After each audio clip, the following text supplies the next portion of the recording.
Boone and Norwood, and to my left, we have Vice Chair, Councilmember Dozier. This does constitute a quorum, so I will officially call this meeting to order. Colleagues, I will make a motion to adopt our agenda. Is there a second? Second by Dozier. Can you please open the vote? One moment.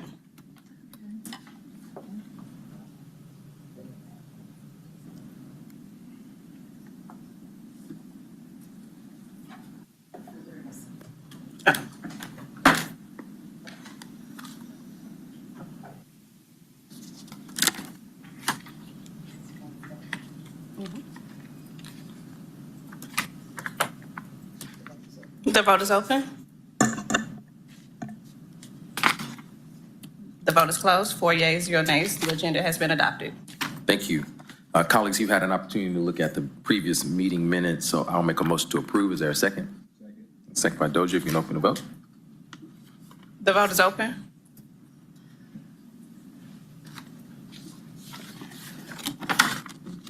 The vote is closed. 4 yeas, 0 nays. The minutes have been approved. Thank you. And this does take us to the public comment section of our agenda. We had a public hearing today, or 2 public hearings, but I'm assuming that most people that signed up for just our general public comments. So I'm going to start there. You'll have 3 minutes, and I will call your name. We have first up, Jennifer Brooks.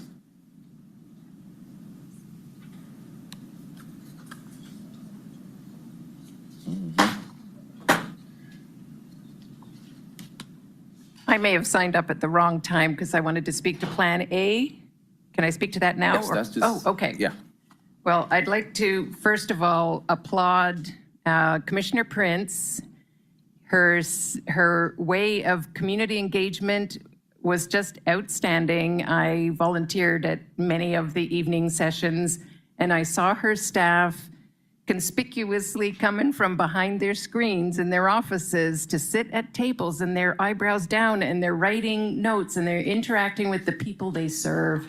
And I just think that goes a huge way in recognizing the public, encouraging public engagement, and then demystifying what public engagement can be and how it really isn't a scary thing for anybody on either side. So I'd like to hold her up in high esteem, and I wear my shirt backwards because I want people to see that this is a face of commitment to Atlanta, and to applaud the good works you do and to applaud her good work. So thank you. Well, I'm glad she got to walk in time to see her fan, literally. So next up we have Nikki Bugs. You'll have 3 minutes.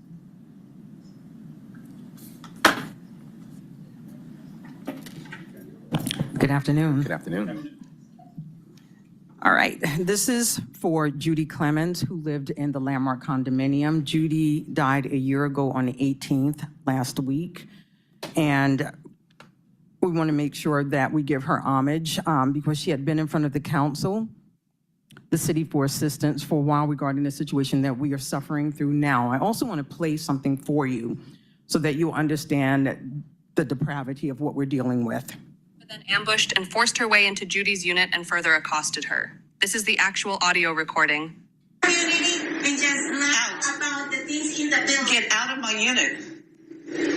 Get out of my unit.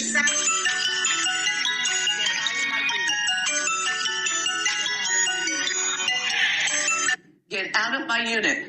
I'm here. You are in my unit. Okay, I'm having a Out. conversation. No, you're not. Out. Yes, I'm having a conversation. No, out. You need to stop Out. your behavior. Out. Let me shut my door. All Out, Alex. You're too Out. old for that. Out, You need Alex. to stop. Alex, get out.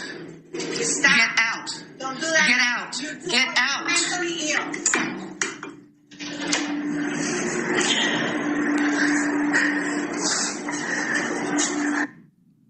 Okay, great. So I have your attention. As disturbing as that is, that's what we deal with. That is what we're dealing with.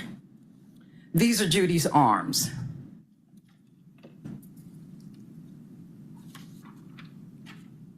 Just so you'll understand what we're dealing with. It's been 4 years, almost 4 years, starting in August. These people are moving forward as if they've gotten your permission to go ahead and continue taking over our building. What else do you need? Judy worked long and hard before she died for this battle. And we're still asking the same thing.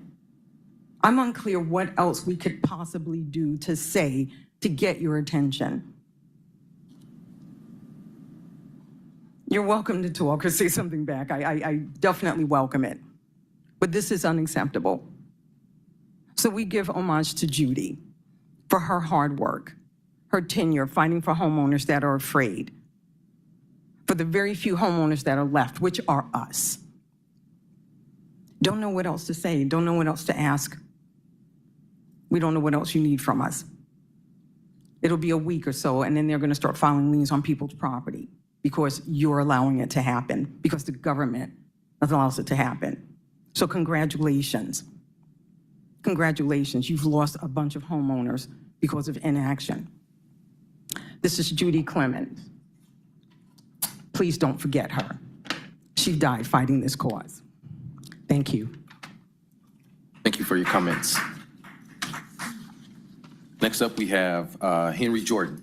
You have 3 minutes. Giving unto the Spirit of God, everyone that's here. Give up the fruit of her hands, that her own works praise her in the gates. Proverbs 31:31. She's a woman of God who is enterprising and dedicated to her home. James Griff trusts my flesh to create the income, but Jesus' word actually created the income. God said, do not minister for men for glory. Her children arise up and call her blessed. Her husband also, and he praises her. Proverbs 3rd, chapter 28, verse. The Proverbs 31 chapter tells the deeds what Lemuel's mother believed a perfect wife and husband should be. James do not desire a wife who seeks to be holy by his evil actions. The wife has not power of her own body but the husband, and likewise also the husband has not power of his own body but the wife. 1 Corinthians 7 chapter 4 verse. When other women have power over James' body, so he cannot be my husband because Christ's word said it. Jesus' word created income, not my word.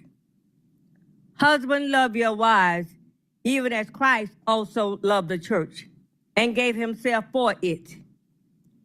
Ephesians 5th chapter 25th verse. The Greek word rendered love is agape, which denotes the willing sacrificial giving on the husband's part for the benefit of his wife, without thought of return. I had a dream James could not help men be a Christ-like husband. James worked against the word that created the income. Therefore, we cannot work together. I was hearing a lady talking about how this lady was mistreated.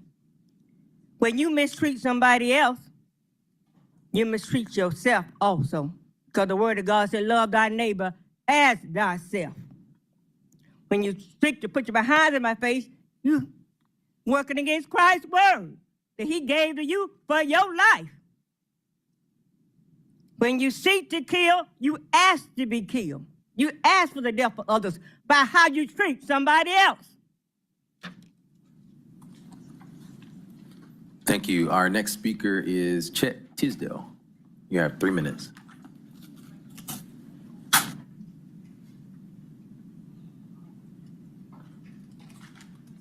June 16 was a great day for developers who clear cut.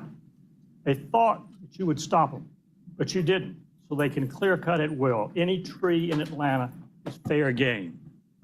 And the original proposal of recompense at $260 an inch or $240 an inch was reduced to what they wanted, $140 an inch. They got the affordable housing waivers that they wanted, and those are good. They got everything they wanted. If you look back at the Council for Quality Growth information, and I've given you that information along with the home builders, it's very clear they got everything they wanted. What did the tree advocates get? Nothing. nothing at all. The single-family residential tree preservation standard that we spent 4 years negotiating and that the developers were present all the way, Jim Cheeks, Kevin Norton, Michael Pierce, was withdrawn by the mayor for some unknown reason. I've never heard why. Someone told Howard Shook that tree preservation standard was unconstitutional. They haven't read any law. The Georgia Supreme Court upheld the DeKalb similar ordinance in 2003. And in fact, the lawyer who wrote the Declaration of Constitutionality cited no cases in support of his opinion. I think that the development community is celebrating Christmas came in June. They have a tree protection ordinance that doesn't protect trees. It has no preservation standards at all. It provides them what they wanted on recompense. It sets up the fund for the senior citizens, and that's something that should have been put in a long time ago. Matt Westmoreland came up with that on my back porch in 2021. So where do we go from here? I haven't given up. I know because I've talked to people who said that y'all are not going to revisit this issue again. But we have a tree loss crisis and we have a public health emergency due to air pollution, harmful air pollution, ozone and particulates. And who is going to address that? You should. You should have a work session to address both the tree loss crisis and the air pollution crisis. The city of Atlanta needs to tend to its citizens. And when I see young children out playing all the time during the day, I get worried because of their exposure. It's documented that that exposure will cause them adverse health consequences. So you have a challenge. So look at this, and if you look at this ordinance, I looked at it again this morning, I found a terrible typo in it. You're gonna have to amend it. You may tell me you're not gonna do anything else, but that's not fair or appropriate because you have ignored all the work that people have done. And the single-family tree preservation standard, no one has been able to say why that's bad. If it's bad, let's bring the developers in, let's have a work session, let's talk about it, and let's pass that and end clear cutting. Clear cutting is killing our trees, destroying our city and its image, and we must stop it. Tisdale, time has expired. Thank you. Please do read both the home builders and the Council for Quality Growth. You'll see they're very happy they got everything. Thank you. We need to change that. Next up, we have Tanisha Dorr. And Tanisha, you did sign up for the CDP item, but I'm not sure if you wanted to speak to public comment if you're still in the room. Tanisha Dorr? Nope. Sorry. Sorry, couldn't see you in the back. So I'm definitely not going to be able to get through all of this, but let me try. Woo. Good afternoon. My name is Tanisha Dorr. I came here before you not only as a veteran and a single mother, but as someone who has lived in the very challenges this plan seeks to address. Through my work with Recharge Me and Roots of Change, I serve communities that are too often spoken for but rarely spoken with. I've reviewed the 2025 and 2029 Consolidated Plan, and while I appreciate its clear acknowledgement of Atlanta's disproportionate housing burdens, homelessness, and community development needs, I believe it is critical that this plan be seen not as a bureaucratic requirement, but as a binding moral contract with our people. Excuse me. This plan's focus on housing affordability is essential, but affordability without stability is a half-finished promise. Atlanta has long suffered from a cycle of displacement where housing is built, but not for the people who have held this neighborhood together for generations. If we want real transformation, we must prioritize community ownership. That means using home and CDBG funds to build not just housing units, but rent-to-own cooperatives, community land trusts, and developments that provide embedded services like childcare, mental health care, and job readiness programs. These tools don't just shelter people, they restore power, agency, and long-term belonging. For those living in public housing, revitalization must never mean removal. Any redevelopment funded through this plan must guarantee a right to return to tenants and ensure that their voices guide the process from start to finish. We cannot build a just city on the back of eviction, nor should we invest in aesthetics upgrades that come at a cost of human displacement. Residents of public housing deserve more than consultation. They deserve control. The homelessness crisis outlined in the plan cannot be resolved through shelter beds alone. I speak as someone who has experienced instability, who has rebuilt from nothing, and who now guides others through the same storm. We need commitment-based transitional programs like Recharge Me that meet people at the intersection of trauma, addiction, mental health, and spiritual healing. We must fund mobile outreach teams led by people with lived experience, because trust doesn't come from institutions, it comes from connections. And we must focus on real exits from homelessness, not just temporary survival. People living with HIV/AIDS, chronic illness, or disabilities often deserve homing that honors their dignity, not just their diagnosis. That means building truly supportive housing with privacy, embedded care, and culturally competent service providers. Peer-led coaching, housing navigation, and community-based supports must be funded and essential, not optional. While housing is a cornerstone, we cannot overlook the other building blocks of a thriving community. Infrastructure like sidewalks, lights, stormwater control, and broadband are not luxuries. They are necessities in neighborhoods like Thomasville Heights in Pittsburgh.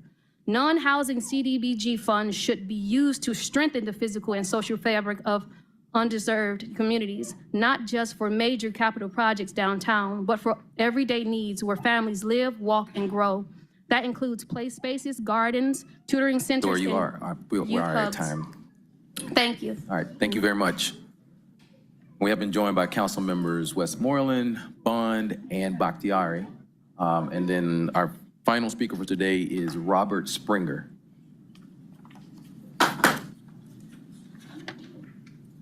Mr. Springer.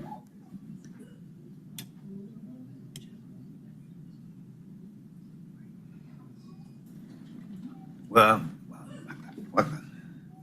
I don't know what I don't know where to start at you all, but I have a dilemma to remember, and it all started in 2016.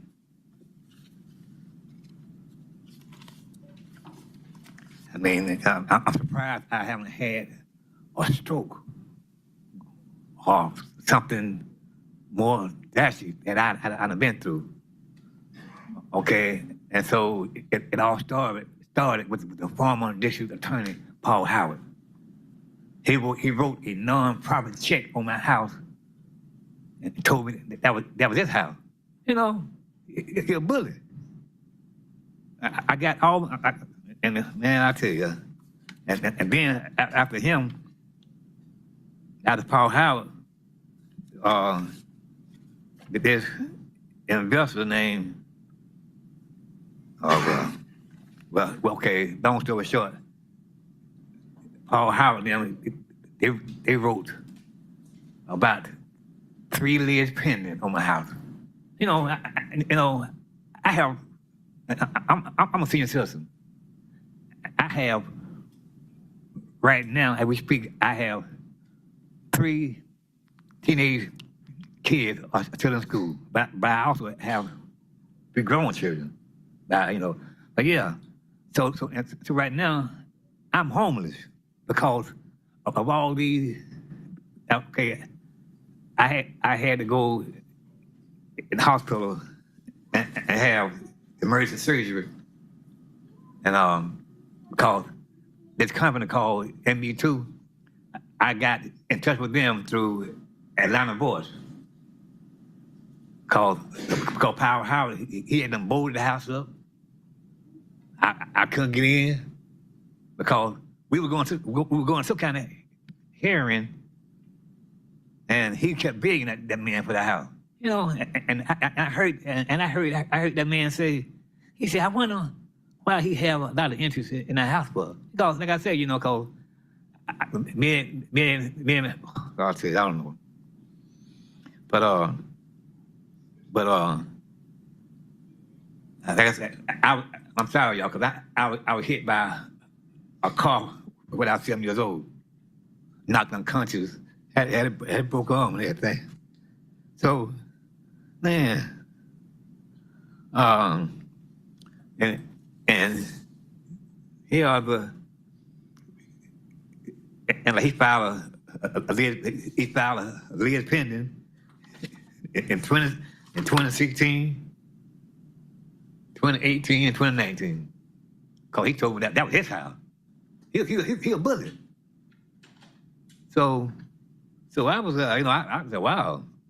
I mean, and then, and then that Mr. Springer, Mr. Springer, time has expired, but if you want to hang around for a bit, I can have someone from my office come get your contact information. Okay.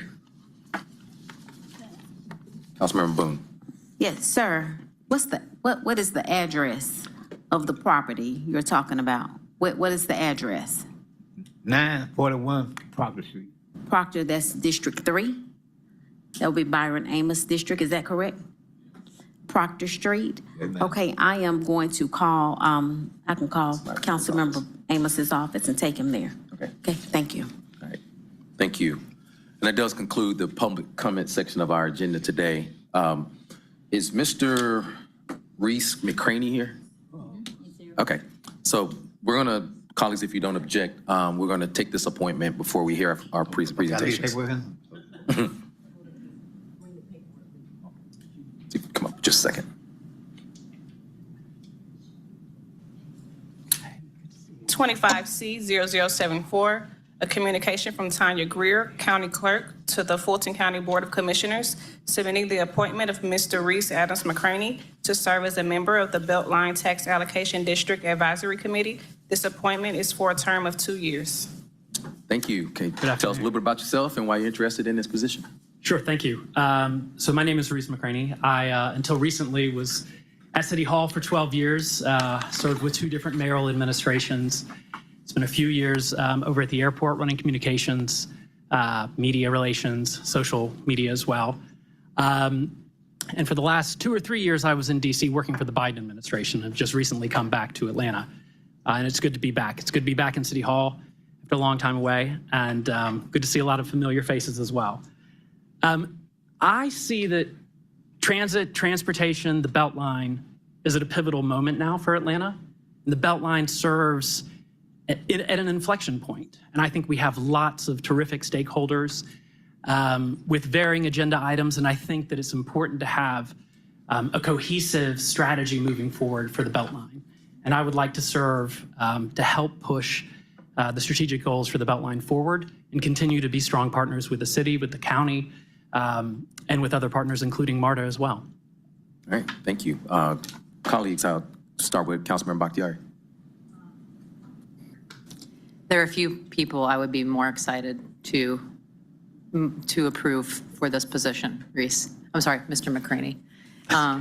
Good to see you. Your accomplishments far exceed what could be expected from this role. So very happy to have you aboard and motion to approve. Thank you. It's an honor to serve. Thank you. Councilmember Boone. So I did not want to miss this opportunity. This is an excellent choice. We had the privilege of working together for many, many years. And Reese, you have always been a dedicated and diligent servant. So congratulations on this nomination.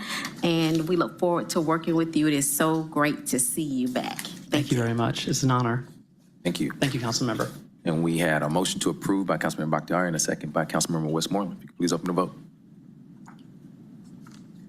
The vote is open. The vote is closed. 7 yeas, 0 nays. This item is favorable. Thank you. Thank you all very much. And if you stick around, you'll get to hear the Beltline speak next. I will. I can't wait. I can't wait. Thank you. Thank you. So colleagues, this does take us to the presentation section of our agenda today. We're going to do a little presentation roulette here, and going to start with the Atlanta Beltline, Inc. today. Got CEO Clyde Higgs. Good afternoon. Thank you, Chairman Winston, members of the committee. Thank you for the attention.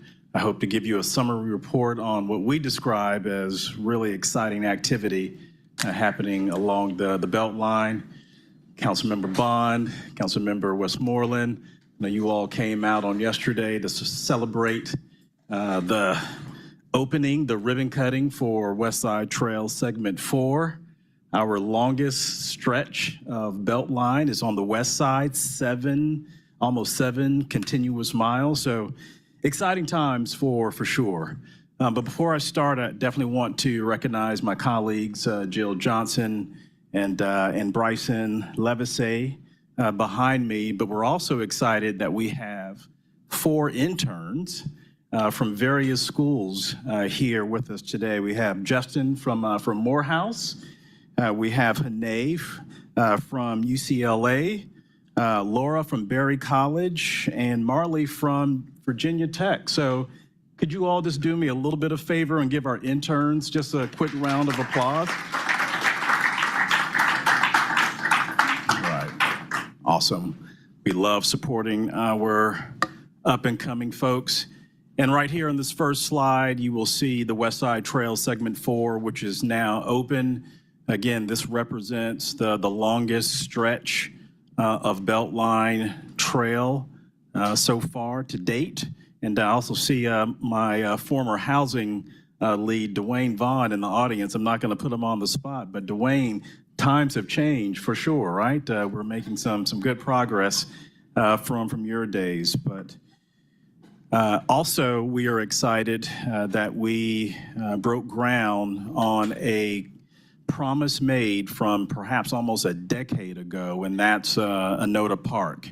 And for those that don't know, that this is going to be roughly an 8-acre park in the Westview community.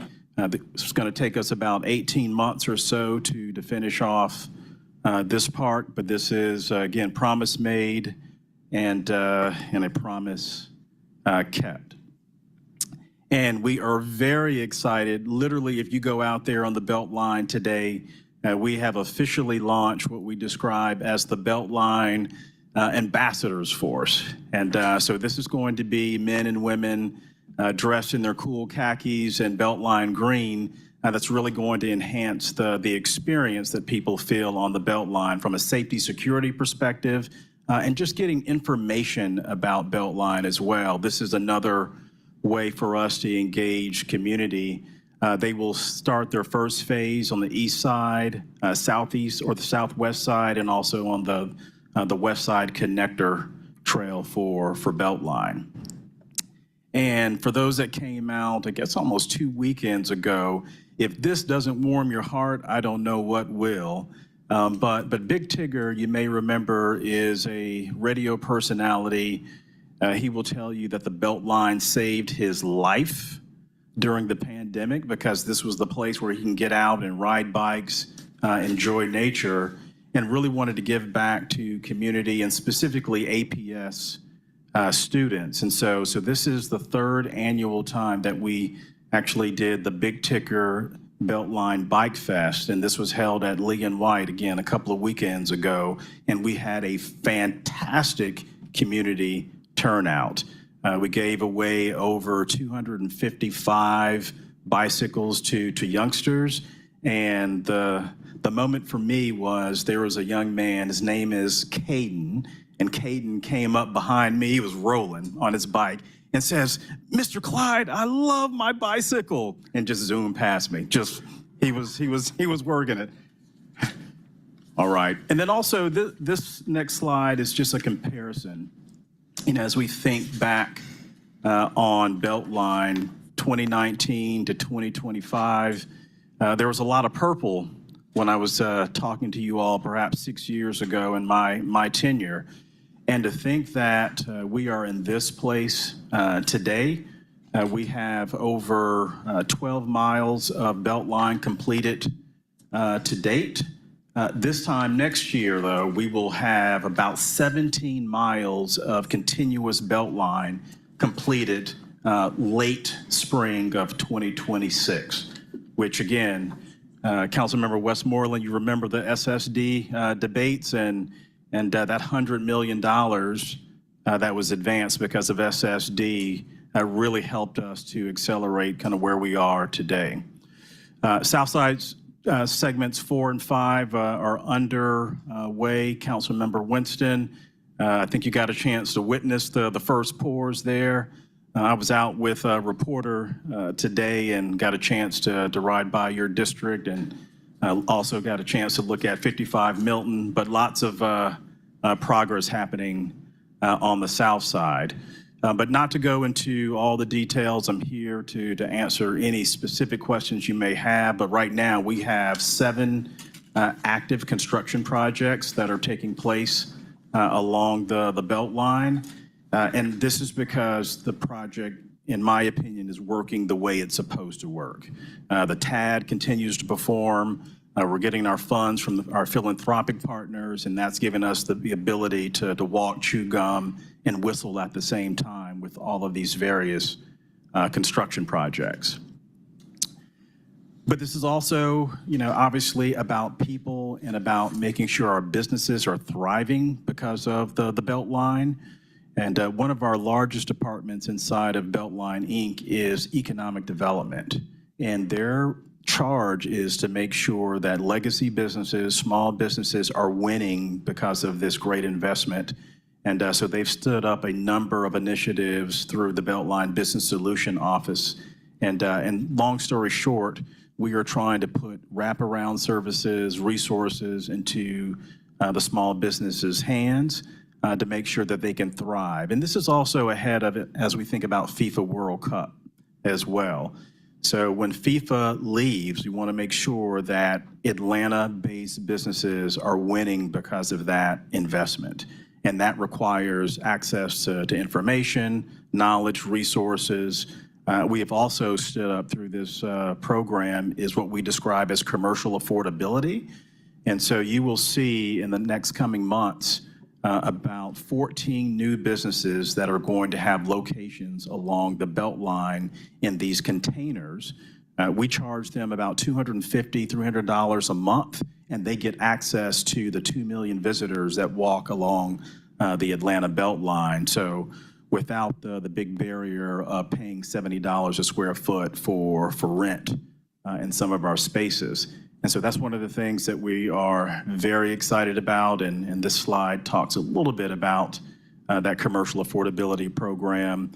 This was first launched with a significant grant from the Kendeda Fund, $750,000 from Kendeda to help stand this up, and we continue to be very proud of that. And then also, as we talk about affordability, we oftentimes talk about new units created, but part of the solution is we must make sure that existing homeowners can thrive in place. And one of the things that we stood up kind of mimic what Westside Future Fund did with their Legacy Resident Retention Fund. We stood up this through our not-for-profit organization. We've raised funds through Georgia Power, the Woodruff Foundation, Google, Bank of America, that essentially pays the growing property taxes for specific neighborhoods that are targeted for displacement. And so that is one way we're tackling the affordability challenges there. And then from a housing production and preservation perspective, we continue to outperform. You may remember last year we beat our affordability goal by over 70%. And if that trend continues, we think by the end of 2030, Dwayne, that we will be 30% over our goal. So we'll be roughly about 7,200 units of housing created and preserved. And so still a lot of work to be done for sure, but I feel like we are going in the right direction. Housing affordability is the second largest line item in our budget that just recently passed, almost $250 million for Beltline budget, and a good chunk of that is going to housing affordability. And Councilmember Boone, we are in the mindset of acquiring new sites as well. So if you ever hear something in the Beltline tax allocation district that's available, we want to have that conversation for sure. That's really where we see our place from a Beltline perspective is quickly acquiring sites that we can then work with Atlanta Housing, Invest Atlanta in the city to make sure that we are quickly getting our unit production up. And then also on the arts and culture side, very excited about a Stickball Summit that was held on May 10th. That was a success, but unfortunately we had to reschedule our Lantern Parade. I think some of you all came out for that, but then the skies opened and we weren't able to actually walk the Beltline that day. So we're looking at ways to figure out a new date for that, so stay tuned on that side. And then also, you probably read about what we describe as a last mile, first mile connectivity project that was recently funded by the Atlanta Regional Transit Link Authority at the tune of almost $1.8 million. And this is a demonstration project that will create connectivity from the AUC to a MARTA station, then ultimately to Lee and White on the Beltline. And so we hope to have this up before FIFA World Cup comes up, but this is truly, for us, just a demonstration project to really understand the potential for autonomous vehicle. And then you also have probably heard this conversation about 2030 and beyond, and we continue to work with the administration about what it means from a TAD extension perspective. We think there's still a lot of work that needs to be done. And I will say the federal government is not here to save us for the next 5 years. So we're going to have to look locally to fund some of these big infrastructure, big initiatives that we have for our city. That concludes my summary report. Mr. Chairman, I'm happy to answer any questions that, you and your committee may have. Thank you. Biggs, and yes, we've got a queue of council members lining up to ask a few questions. We will start with Councilmember Norwood. Yes, it all sounds very exciting. Will you please tell me in my area, which is Northside Trail? So I have Northwest and I have Northside, and that's where we are not as far along as we are most everywhere else. So what are you seeing from this map with 2019 and 2025? Yeah, so, so for those that don't know this, who are watching us remotely, the Northwest Trail was probably one of the most challenging segments of Beltline. This represents, if you're looking at the Beltline as a dial, from 9 o'clock to 12 o'clock is what we're making reference to. And this is the part of the Beltline where we actually do not have existing rail to pull up. So we're having to go through streets and figure things out. But I will tell you, we will have the entire Beltline finished by 2030 like we originally promised. We expect one segment, segment 5, to be completed this calendar year. So Councilmember Norwood, we're making good progress, and we're working closely with GDOT, specifically on segment 2 and in the bridge area. So still very positive on where we're moving from the Northwest Trail. Okay, and then going up, all of this that's red on the map, going up beyond, up toward 85. Yes, and going up towards 85. So you're thinking about what we describe as Northeast Trail. Yeah, yeah. Yes, yes. Northeast there. Yes. North side here, northwest there. So I'm looking at north side and northwest. Yeah, so Northeast Trail is a segment that was funded by the federal government, the tune of $25 million. That grant is in peril right now because of some of the changing priorities from the federal government. And so if you don't know, RAISE stands for Reconnecting American Infrastructure Through Sustainability and Equity. Right. And so right now, we don't have clear line of sight if that funding is in place. We do have a plan B if it does not hit, but I expect to have some definitive information in the next 2 months if those funds are going to be available. If not, we have a solid plan B. We're talking to the philanthropic community that has given us signals that they will allow us to pull some of their dollars forward. And so, yes, it would hurt us for sure if we did not receive those funds, but we definitely have a viable plan B. Okay, so that's for everything that is in red on this map as well as the purple. That's correct. Okay, thank you. Thank you. Next, we have questions from Councilmember Dozier. All right. Thank you, Mr. Chair. Good to see you, as always. Good to see you. Good to see you. The only question I have is just regards to the autonomous transit pilot project. I know there's been a lot of interest and conversation about the pilot. And I always emphasize with my constituents that it is a pilot, but there's a lot of questions about, well, after the pilot is complete, what's next? Recognize it is a lot of money for just a year, but what do we hope to learn from the pilot, and what sort of future policy recommendations could come from that? Is there a preliminary conversation potentially with MARTA to fulfill that sort of niche that this pilot program is going to provide? Is there conversations? I know there's some concern about this potentially being the first potential foray into Beltline transit, and there's concerns about what that means in a shared space, and especially for folks who are very adamant that we need to invest in rail infrastructure. So is there, kind of what's next once the pilot is complete? Yeah, so I appreciate that question. So one of the things that we thought it'd be wise to do is just really understand autonomous vehicles. Because we've heard people say, oh, you should do this, you should do this, you should investigate that. And so we had 2 consultants that came behind us and actually gave us information on all the various modes out there, and one being autonomous vehicles.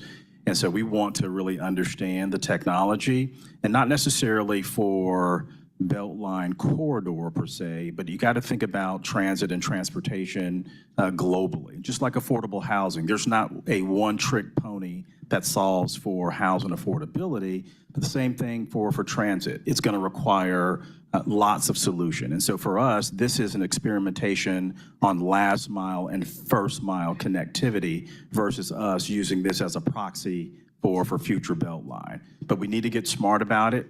This is an opportunity. GDOT, the ATL really recommended that we look at this as an opportunity, and that's what we're doing. It's really for us to learn. We hope to stress the system as well, because it'll be hopefully operational during FIFA, and we'll learn a lot from that. And so this is really more first mile, last mile connectivity, more than kind of a global plan for Beltline transit. All right, thank you. Yeah. And just one final comment on that. One thing that I've been working on and with our government affairs teams at the Atlanta University Center and Morehouse, Spelman, and Clark Atlanta University especially, is how do we build a culture of a bike culture at those schools, the same as we've been doing with Georgia Tech and with Georgia State, and been thinking about ways in which to encourage students who are new to Atlanta, many of them don't own cars, how they can get around safely across my district and across the city. And I love that this program is looking to connect the AU Center with MARTA and with the Atlanta Beltline. My concern is that with the implementation, the vehicles that BEEP operates don't really allow for bicycles to be brought aboard, if you will. And so recognizing this is a pilot, but as we think about the next generation of this and what this looks like in the future, just emphasis on that multi-modality, not just because of the Beltline piece, but also connection to MARTA and other nodes that could potentially be part of that program as well. Fair point. And again, it is a pilot, and we're still investigating exactly which vehicle we're going to use for that pilot. And so there might be an opportunity still for connecting bicycles specifically to that vehicle. Still early, but I hear you on that. Okay. And then as someone with a 4.5-year-old and a 1.5-year-old, anything that can get a stroller on will always be appreciated as well. So I remember those days, yes. All right, thank you. Mr. Chair, I yield. Thank you. Next, we have questions from Councilmember Bakhtiari. Thank you. Thank you, Mr. Chair. Thank you for being here. First question, how does Beltline define affordable? For us in the redevelopment plan is anything 80% of area median income and below. So how far below? Anything below. So we can go as low as 30% of area median income. Like in your district, Madison Reynoldstown, they got 30% AMI. Yes, that was, I think, the first thing we ever broke ground on together. Yeah. And in terms of workforce housing? That is where we describe the 80% of area median income. For workforce housing? Yeah. That's not workforce housing. According to who? According to the people that are struggling to afford housing. 30% AMI, 50 to 30% AMI and below is workforce housing. 80% AMI is not workforce housing. All right. So I would be more than happy, I mean, to your answer, who says, I would argue that the people currently on the streets of Atlanta trying to buy housing would tell you that. Is that something you are unaware of? So I'm just going by the definitions of HUD. That's where I'm focusing on. Understood. Right. But I do think it is proper for us, if we are discussing HUD, which is very realistic, to also name that HUD doesn't go far enough. Otherwise, it feels like it's gaslighting the community. So I think that we should name that and do more education around HUD, because 80% AMI to 50% AMI is not workforce. I have people here in this building that can't get into workforce housing. So I do appreciate that, but I do think the numbers and the conflation of, I think it does, I do think it unfairly, I understand that we're defining that by HUD. I think we should have a different standard and be more open about our definition.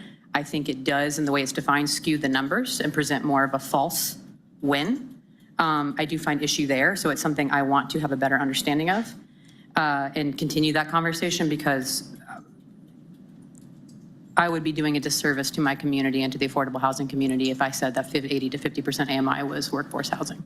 I would say that a majority of majority of the people in this building working here for DPW and DWM would tell you they can't afford that. So that said, I would also like to ask, is there a opportunity with the SSD for the renegotiation? Because I think we remember what happened with Sweet Auburn, and it killed the CID conversation, which has led to a lot of issues in Sweet Auburn. An exacerbation of issues around cleanliness, exacerbation of issues around programming, all of these things. So I do appreciate the SSD. If I had been on council, I would have been fighting for Sweet Auburn to have been left out of that overlay. Is there an opportunity to talk about millage rates to help ensure that we can try to get funding into a community that is arguably one of the most neglected neighborhoods in the city? I understand the importance of the SSD.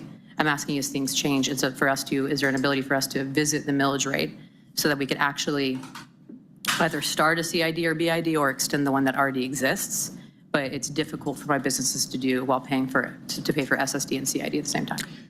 Yeah, I think for the SSD, it's very clear in the bond documents what it's used for. It's used for construction and paying off the bond quick.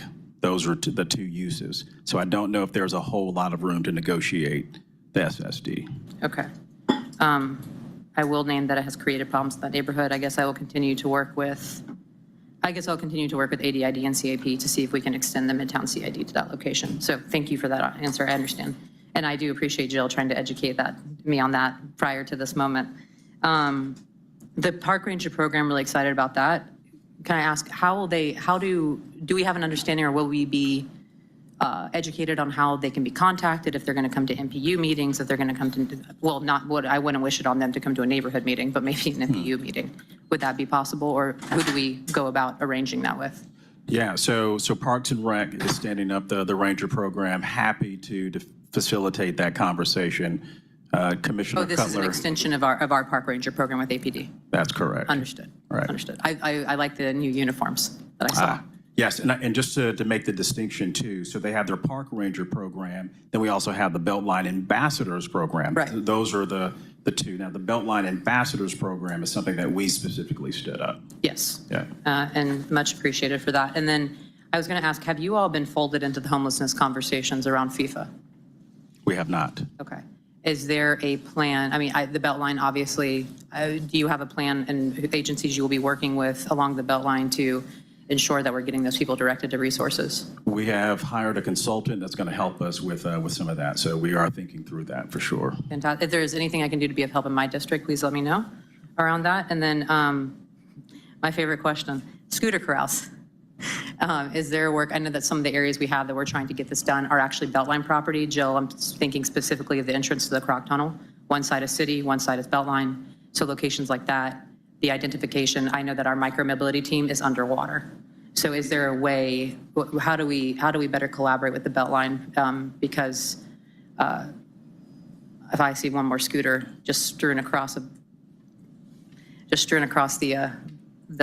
sidewalk or impeding walkability, or especially ADA, what can we do there with you all?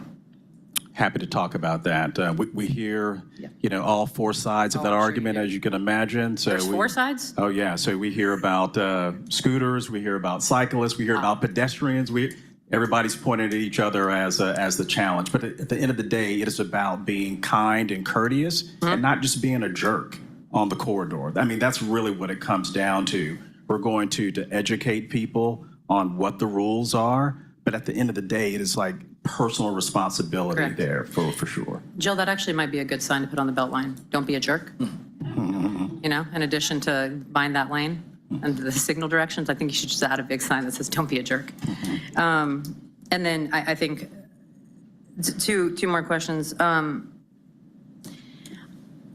On the Beltline transit piece, we know that there are portions in which, long before you or I's tenure, where we failed in terms of the promise of rail and where it could go. I think one of the things we fail to admit, and one of the things we fail to have an honest conversation about, is that there are simply areas on the Beltline where rail can no longer go. But there are areas that can. But it makes it easy for us to shoot down concepts when we have people just saying Beltline rail now. I will say my district is incredibly disappointed at the announcement that the administration made right before Amsterdam Walk around Beltline rail. I think that there are areas where it can exist. I think there are areas where it can't exist.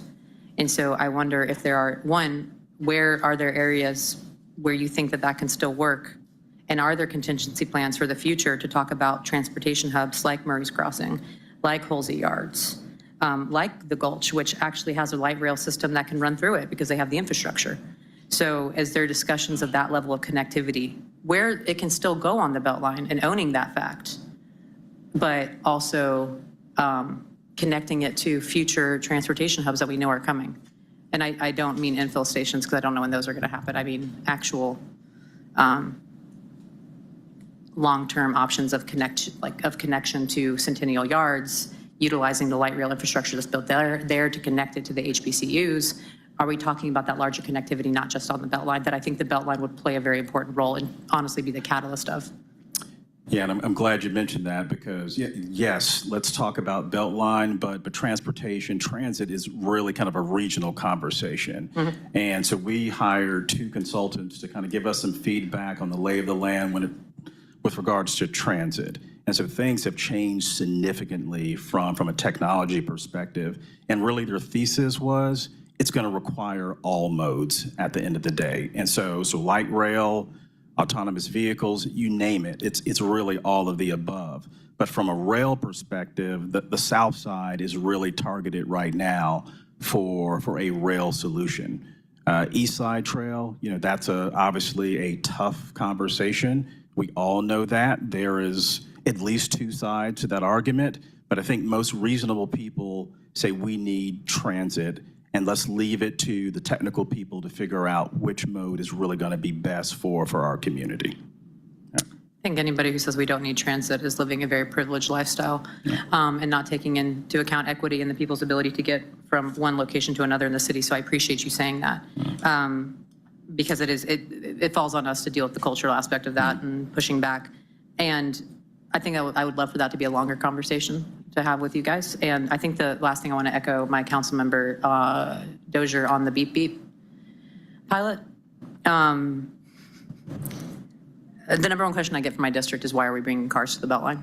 I know that's not actually in large part how to accurately describe. I will say that I understand the need for it. I will also say I'm really disappointed that this is what we had to turn to. That's last mile connectivity? Important. Well, not seeing that we accomplished rail before we turned to automated vehicles to accomplish Let's be honest though, implementing rail versus an autonomous vehicle, that's apples to kiwi. It's very, very And I would different. argue that we made a promise to the city of Atlanta that we would do affordability first, then rail, and then a trail. So that's the reason I bring that up. And yes, you're absolutely right with the hand that we're being dealt now. That's what we should look at. I do echo Councilmember Dozier's comments. I am very confused. I am very concerned that, the safety element, which will take time, and it is a pilot. I always am wary of anything GDOT recommends for pedestrian or bicycling safety because I didn't know they knew those things existed. But I will absolutely be tuning in and trying to figure out how to be a better supporter of that and making sure that it runs to the best of its ability because it is the hand we're being dealt. And so I understand that's a pilot. I just hope that after the pilot and after we're all gone that we keep the promise that we made to still explore multimodal connectivity and don't overly depend on automated vehicles to accomplish that, autonomous vehicles to accomplish that. So thank you. All right, thank you. Appreciate you coming in for Appreciate it. update. I know another big item that just happened in Beltline, and you got a new budget that was just approved. I know that you spoke about some of the federal challenges and bringing in some grants money that you all were waiting on, but can you just speak about some of the priorities, high level, coming out of this new budget? Yeah, so almost a $250 million budget for Beltline. So when I first joined, our budget was roughly $30 million, and so to see this scale, but for us, it is really going to be heavy spending on the design and construction side. And so that we're in the heavy throes. And so as Councilmember Norwood talked about, that cost per mile for Northwest Trail is going to be outsized. And so that's what you're going to see in our budget. And then also on the housing affordability side, that's going to be significant. Again, our place to play is on the land acquisition side. And so you will probably see some announcements about new sites being secured by Beltline. So those are our two significant priorities is let's keep constructing, and then obviously on the affordable housing side, specifically acquisition is where we're going to play an outsized role. All right. Yeah. Appreciate you coming in today. Look forward to seeing you soon. All right, appreciate it. All right, thank you. Thank you. We'll move on to our next presentation, which is Atlanta Housing. We have their quarterly update. Got Paul here about Dwayne. I guess you're going to run this show here.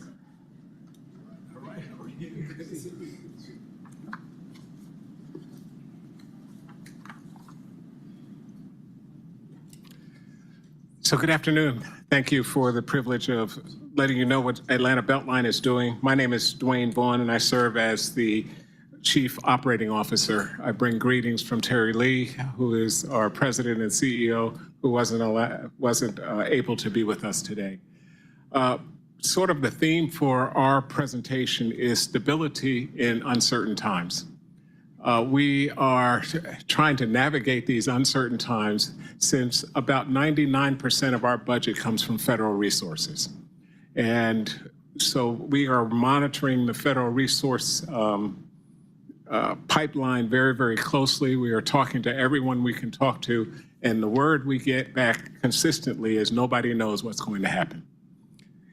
That being said, we are still committed to three basic ideas. We are committed to serving all of the clients that are currently on our housing rental subsidy.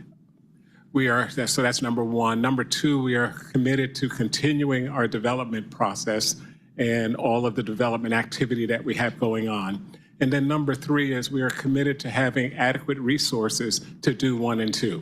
And that means having adequate staff, that means having adequate support and other things. So those are sort of the three things. Because we are the Housing Authority, we have our strategic goals. As you know, one of our strategic goals was to create 10,000 affordable housing units or preserve those units by 2027. We have married in with the mayor's goal of 20,000 units by 2030, and we're taking 10,000 of those. We are happy to report, if you look at our public-facing strategic goal dashboard, we are at 72% of our goal. We hope that after next year, we'll be close to 95% of our goal. We're trying to be conservative. We're getting really excited because we think I shouldn't be saying that. We're going to be at 95% of our goal at a minimum. So we're excited about that.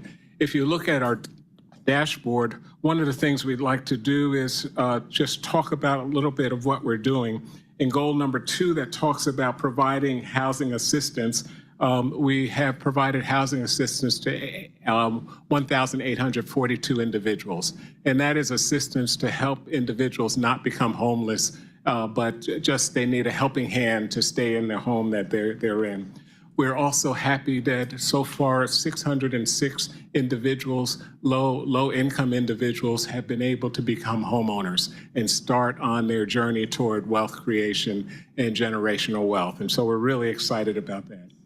When we look at goal number 3, it talks about create opportunities to thrive. And this year, nearly 3,000 youth have been attending educational programs, and that's about 88% of our goal. We have awarded 47 scholarships for almost $250,000 to youth for their youth development. And for our seniors, we have dealt with almost 5,500 encounters for seniors to help them age gracefully and safely in place.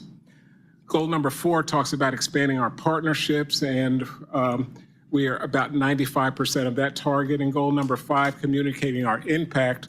One of the things we've recently done is Lila Valley First Planting on May 9th. You might have seen a little bit about that, and we are excited about what Lila Valley will do, combining great food, well, you have to grow it first, but great food along with housing. And so the other way we're communicating our impact is earlier this month, we had CLAFA, the Council of Large Public Housing Authorities, and we had housing professionals from about 80 different areas here in Atlanta at Designia Hotel. We were responsible for planning most of that event and showing them around, and we just had a great time doing so. Oh, I guess I'm supposed to be doing this. Oh, and so as you see, our strategic goals, we are plowing ahead, and we are keeping our focus on serving. Well, you've heard a little bit from my colleague and my former leader, Clyde Higgs, and now I've had the privilege of being in front of 2 great leaders. Clyde Higgs is one, and now I get the privilege of working with Terry Lee, who's also an outstanding leader. So the president presented his budget, and as I mentioned in March when we were here, the first budget was sort of a skinny budget, and it talked about things that the president was recommending. And then on May 2nd, he came out with an expanded budget. It just expanded a little bit. What we are understanding is for the HUD budget, the president has recommended a 43% cut in the resources. He's also recommended that all of the housing programs, Housing Choice Voucher Program, public housing, should be block granted and given to the states, the secretary is arguing that the states know best. It looks like there's not a great amount of support on the Hill for that approach right now, and so we are hopeful that we will not be at a 43% cut in our resources. That being said, the Big Beautiful Bill Act is currently being debated in Congress, and that is the tax relief and all of that.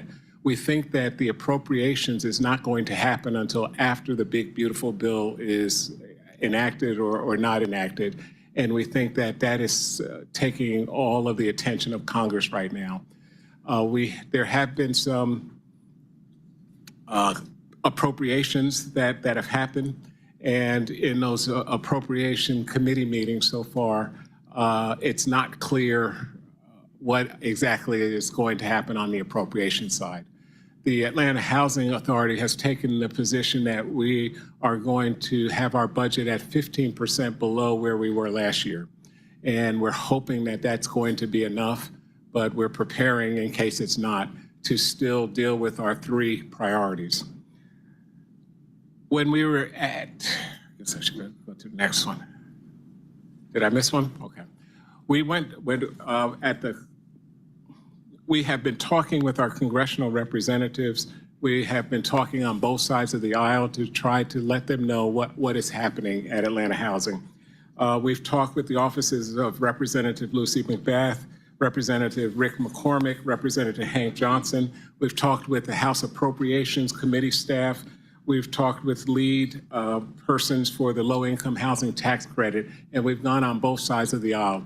And what we're basically saying to them is Atlanta Housing Authority is an economic engine in Atlanta and in this region, that approximately 18% of the rental units are supported in this region are supported by Atlanta Housing. We've told them that there are some 2,233 landlords, mostly mom and pop and smaller landlords, are part of our Housing Choice Voucher Program. So we have been talking in terms of economics as opposed to, we also do good with the people, but we've been talking in economics so folks can understand this is not just housing. we are using housing as a platform to help individuals achieve a higher level of economic stability and for seniors to age gracefully and safely in place. As you see here, we always like to do what we call our shovels in the ground projects. And here on this slide, I have no idea where I am, but here on this slide, you see for the first time, we have two properties that have two phases of development going on at the same time, and that is Herndon and Inglewood Senior. We also have Bowen, where you see the groundbreaking that happened earlier this year, and we believe that that's going to transform that particular area and bring other investment to bring amenities to that area long neglected. This one talks about active projects. One of my favorite projects is Madison Reynoldstown. Had a privilege of working on that for a long time. And that is one of the projects that we are working with the Beltline on. But that's on this because it's in the lease-up mode. It is right on the Beltline and just a prime project. And you know these other projects you see, Stone Hogan is underway, the Proctor, and West Highlands. And we'd like to point out West Highlands because that's our home ownership in the former Perry homes. And what we are doing, again, is creating stability in a neighborhood by bringing home ownership there. But as importantly, we are allowing low-income individuals to actually purchase homes. We then look at other active projects. Cosby Spear, we're going through a renovation. You see the East Lake just almost finished or almost finishing that. You see the Simpson down there. So we'd like to see this, because this gives us hope. And you'll see that as you look at those last three slides, we are almost in every part of the city doing development. And so we're happy about that. Well, here's the MTW Collaborative, and we thought it was a nice picture. It was hot that day, but nice picture there. And this is where we talked with all of the congresspersons. The CLAFA meeting that I mentioned earlier before, this is, you see in the middle, that's Denise, who is Denise Leggett, who is the regional administrator. And so we were happy that she was our keynote speaker for that event. And Sir Mark Naro is currently in town at the Hyatt, and there's how many, 700 individuals from 18 different states who are housing-related individuals. And so one of the things that we are trying to do is to let them know that Atlanta is a leader in dealing with affordable housing. We still have a long way to go, but we are still a leader in that space, and we are sharing with others what we are doing in Atlanta. I had the privilege of giving the welcoming address, and one of the things that I was able to tell them is that we are so fortunate in Atlanta because we have a city council that supports affordable housing. We have a mayor that's made it part of his platform to have affordable housing, and we have an affordable housing ecosystem that is coming together and helping to address this issue. Many states, many of our colleagues across the nation don't have all of those working together. And so we've let them know that in Atlanta, we are working together to solve this issue. We have interns also, mostly college interns, and we have two interns. I'm going to ask them to stand up, Angelique and Danielle. Where are you? Okay, excellent. So they are with us for a period of time. Thank you. I appreciate it. One is from Kennesaw, at Kennesaw, and one's just graduated from Agnes Scott. So we are happy that they're spending time with us.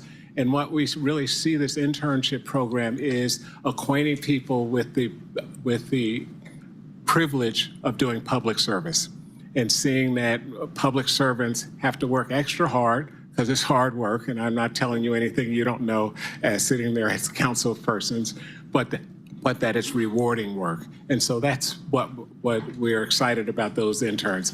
They are learning Toastmasters, they're going to financial counseling, they're doing all kinds of things to try to equip this next generation to do well. We have a seniors farmers market. We just sort of recent events, you see them, and this was a celebration, if you will, and a resource fair, and Kaiser Permanente provided about 160 blood pressure cuffs for seniors. There was a demonstration by Coach Darrow and some yoga. There was a fun game of bingo, and our resident services professionals. I think, Morgan, you had a lot to do with this, and so we appreciate them greatly helping. The Healthy Kids Day was an opportunity at Arthur M. Blank YMCA, and there we had about 70 youths and 46 households represented, and there we were able to give away about 500 books. Vendors included Fulton County Sheriff's Department, Fulton County Library, Happy Helpings, and Royalties Emporium. And we were happy to, each of our events, we try to provide some training and some opportunities for folks to connect with other service providers in the area. Our Juneteenth celebration happened at last Saturday, I believe. Yes, was it last Saturday we were there? 14th, okay, the time's running. We were there at the Center of Puppetry Arts, and there we had about 400 participants that came, and it was a multi-generational event, but we also had vendors that talked about connecting people to health resources, to employment resources, and we are so grateful for the celebration.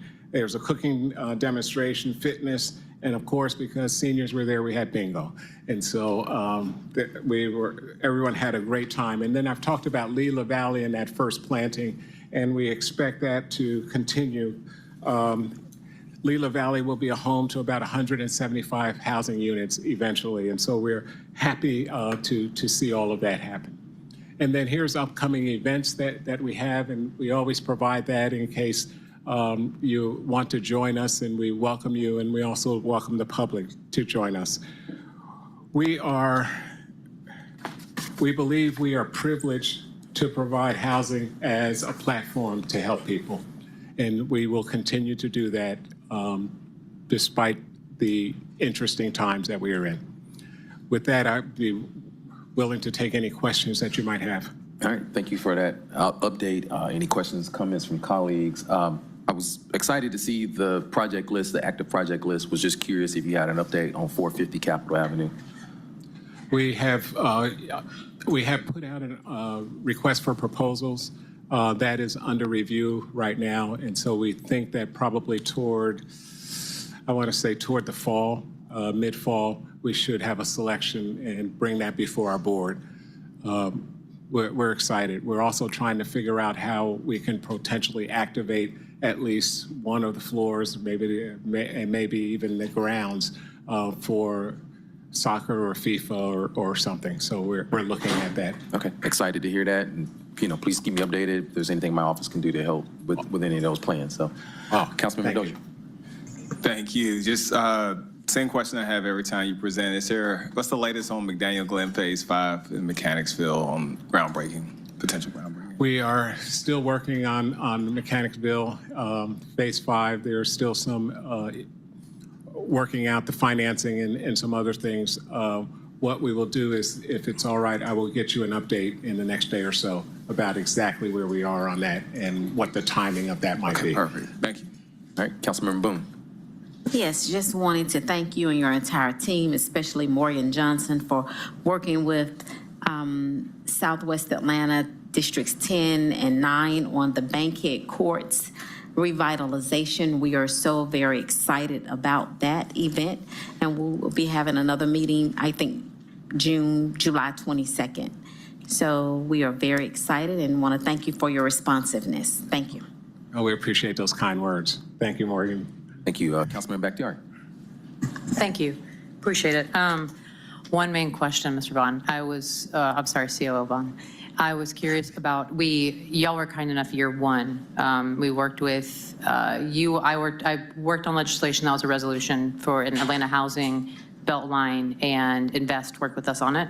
And it was the legislation to say that any agency or any developer that came to you all for public dollars would then be required to register with Atlanta Housing and accept Section 8 vouchers. We didn't put a number on it just to start that process. And I was wondering if there's any way that you would be able to, not today, but get that information to see how that has been going, how many people have how many developers have signed up with you all since that legislation, since that was passed by your board?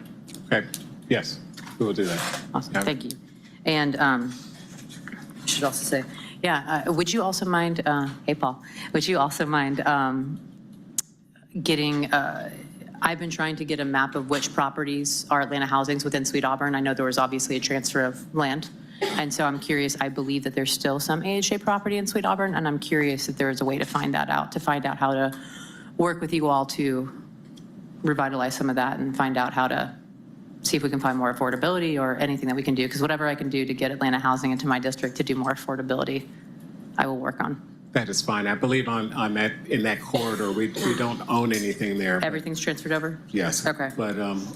But let us send you something to confirm Please. that. Thank you very much. You're welcome. Much appreciated. Thank you.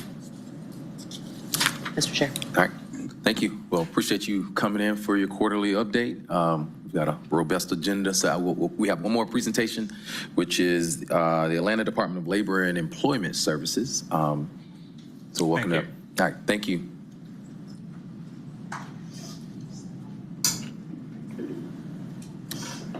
And thank you for your patience. No problem. All right. Thank you, council persons. Theresa Austin Gibbons, Commissioner for the Atlanta Department of Labor and Employment Services. Here today to give you our third quarter update. As always, Mayor Dickens' 4 pillars in our progress. We always work towards one safe city, opportunity for all, and a city built for the future, and of course, effective and ethical government. We're going to start out today talking about our finances and our FY25 budget. About 35% of the funding that we received are our federal grants through WIOA, and as Housing has already stated, we're not sure how those funds are going to flow in these next 2 years. We know that the Make America Skilled Again block grant is a part of the congressional budget, and that grant is allegedly will come to the states and down to the local area, so we are keeping an eye on that. Again, our summer youth programming with the $2 million, and again, thank you for that contribution to us. Our general funds as well, and then our private sector grants with the Annie E. Casey and, oh, now it's slipping my mind, Arthur M. Blank Foundation. Oh. These are our Q3 financials, as you can see, from our youth, adult, dislocated worker funding with our federal grants are pretty much exhausted, and as June 30 approaches, we are on track to exhaust those funds, as well as our Quest grant, which is also comes from TCSG out of federal funds, and those funds end in September 30th and not in June, but we are almost expended those funds as well. Our general funds are on track for the fourth quarter to be expended, as well as our SYP, but not by June 30th as those funds carry over. Labor and innovation. So as you can see, we have been working hard with Atlanta Public School during their 4th annual Poetry Slam, introducing 20 high school students to labor law and education through a creative expression through poetry. We've collaborated as well with the CAU, the Clark Atlanta University, at their Financial Literacy Annual Innovation and Technology Conference, and engaged over 50 students as well, educating them on labor rights in the workforce. We also collaborated with Fulton County Solicitor General Keith Gamage and worked at one of his sites where he was doing expungements with labor rights education during that record restrictions event. We've maintained an ongoing collaboration with the Mayor's Office of Innovation to focus on green jobs and the union apprenticeship. So you'll hear more about that coming in our next quarterly update. The Labor Rights Education Program, the staff has been engaged as well with our summer youth program. They went out and conducted 45 site visits with our team, as well as assisting the business owners to raise awareness and promote labor practices as it relates to youth. We have an upcoming event this Saturday at CT Martin, the 28th from 11:30 to 3 p.m. And that's going to be a labor rights festival where we'll have a lot of panel discussions. We've got some community resources that will be available. And if I'm not mistaken, that has been emailed out to each of you to send out to any of your constituents. Our workforce services. Our ADALS WIOA, we've exceeded our PY24 performance goal for the third quarter. We've provided services to over 617 customers between July and May of this year, and we've also launched a project with the Author and Blank Foundation, Listen for Good, and this is a grant that we've received in order to get a feedback loop on customer experiences. So I have with me here today Deputy Commissioner Sonia Westmoreland, who's working on that, and also we have Deputy Commissioner Walker. These are our performance measures for the third quarter of PY24. And as you can see, the line there, we are well above in most of those areas. By the fourth quarter of this year, we will meet or either exceed those goals. And so those are our entered employment rates and making sure that we have individuals placed and we keep them placed at least 1 year after completing, and skill attainment as well as credentials. Our progress for this year, we've hosted up to this third quarter 9 career and resource fairs engaging over 150 employers. With our LRAP program, 150 employees on labor topics, as well as 10 in local employers. And as you can see on our last bullet here, this is just kind of a breakdown of a few of the employers that we've worked with and some of the hires that we've had with FedEx, Concessions International, and the rest of the individuals listed here. We have an upcoming event this Thursday, and I believe as well you all have received a copy of this flyer. It's a dislocated worker symposium, and this symposium is for anyone that has lost a job due to no fault of their own, whether it's with an employer or our federal individuals that have been laid off. And we'll have panel discussions, as well as, I think at this time we probably have about 38 employers, DC Wilson, Westmoreland, that will be attending this event. So it should be a great event. If you all have time to stop by, we'd welcome you to come by. Our success story is Mr. Mashad Strad. He has worked with Ms. Aisha Jordan, who is our counselor for our WIO program.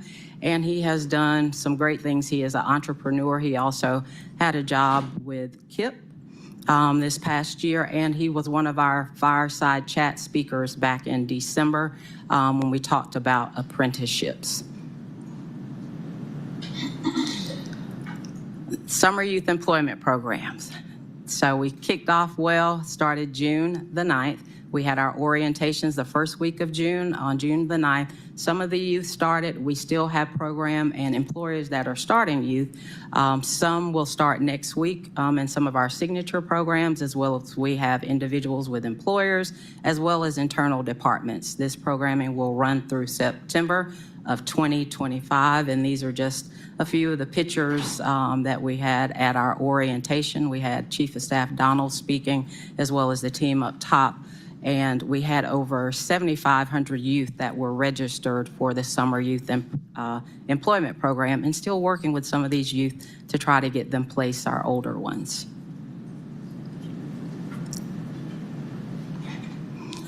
Our Summer Youth Partnership with the Hudson by Avatola. This is the group that provides food services as well as retail in the airport. And this past Saturday, we had a career fair over at Pollard, and they currently have hired 10. The goal is to have them hire 150. They are looking for older youth from 18 years old and up.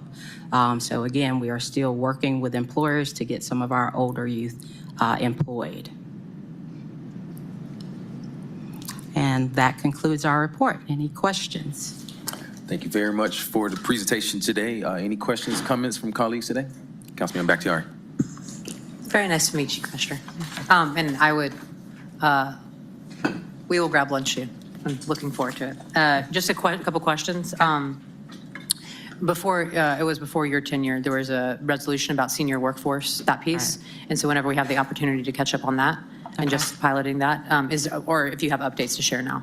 Okay, yes, we can get together on that, but I will say in the congressional budget. I don't know if you had a chance to see it, but CSEP. It's depressing. Yeah, so CSEP, the Senior Employment Program, was also one of those that was zeroed out like Job Corps. But happy to have a discussion with you with any of the funding that we currently have, because we do work with individuals from ages 14 to whatever age. Yeah, I'm sure it's not a surprise to you. It's my number one question when I go into my senior towers is, can you help me get a job? And so, yeah, I'm preaching to the choir, so that's something we will discuss, and I appreciate that update. And I'm sorry for all the hits y'all are taking with the federal landscape the way that it is. And misclassification, I don't think we've had a chance to talk about that. I know that we're required by the state and obviously have to report it because we can't enforce it ourselves. So I was going to ask how that was going.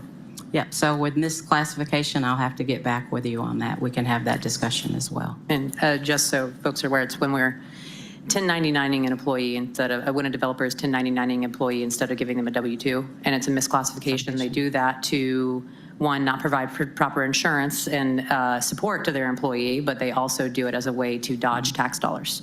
Yeah. So thank you. I can say one of the things is we are just an education arm. We can't enforce it. That's by U.S. Department of Labor. From my understanding, the state finally outlawed it 2 cycles ago, but when we can report to them for them to enforce, we can't enforce it ourselves. Correct. So yes, that's what I wanted to kind of talk about the system to enact that. I know it's very difficult, so another one for putting a pin in it. Also, I was following the apprenticeship programming that I believe Savannah passed, and they changed the procurement process. It wasn't legislation, but essentially any contract coming in above a certain number requiring an apprenticeship program. We know that it's not superseded because Savannah did it, and I checked, but it's just a change in the language. And of course, I'd have to work with law on it, but I was hoping that we could sit down and discuss, look at what they did, because with some of the developments coming in, it seems like a huge opportunity for vocational training and local workforce development. So I was hoping to have that chat as well. And last thing is, actually, no, that's everything. I'll reach out to you for a meeting. Thank you. Thank you. Thank you. Any other questions or comments? All right, seeing none. Thank you so much for coming in today. Thank you. All right.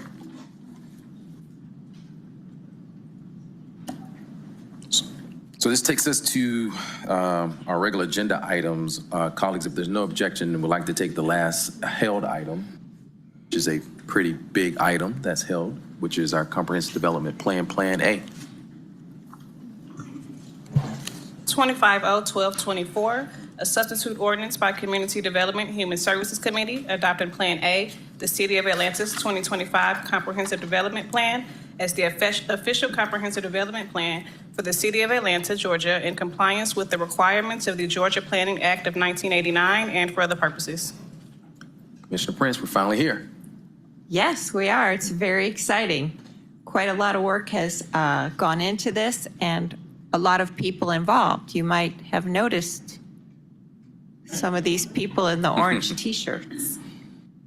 We had a presentation. Should we do that? Okay. One moment. Of course, it's all stuff you've heard before, so I'll be quick. For those of you who don't know, the Comprehensive Development Plan is the city's long-range plan for the physical growth, development, and redevelopment of our city. And every city and county in Georgia is required to have a comprehensive plan and to update it every 5 years. At the same time, we've been working on our new zoning ordinance. The zoning ordinance is the code that brings the plan to life. And before you, you can see the timeline for both processes. We're going to wrap up Plan A here this month or next month, and the zoning ordinance will finish early next year. We've had just over a year of community engagement on this plan because we wanted to make sure that we were bringing to you the plan of the people of the City of Atlanta, not my plan, but their plan. And to that end, we held a lot of meetings and we reached out to a lot of people. We had, gosh, I want to say, if you put it all together, including the pop-up meetings and the conversations with planners where we were invited to speak to specific groups, probably over 150 meetings. And we also had separate meetings for the zoning ordinance, but as you can imagine, the input for both was combined. So we talked about both the plan and the ordinance that implements the plan. I'm sure you're all used to the future land use categories that we have in the plan and how they tie to the zoning. We changed it a little bit so that in this version of the comprehensive development plan, we have these development patterns. And if you look at these categories, you will see that it shows just what the development looks like, what it feels like. So you can very easily envision what the plan is for a particular area. You know that this long-range plan is a very high-level plan and that there are a lot of topics that we need to take a deep dive in. And so together with our partners, we have done just that. Other plans are incorporated into the comprehensive development plan, such as Trails ATL, for example.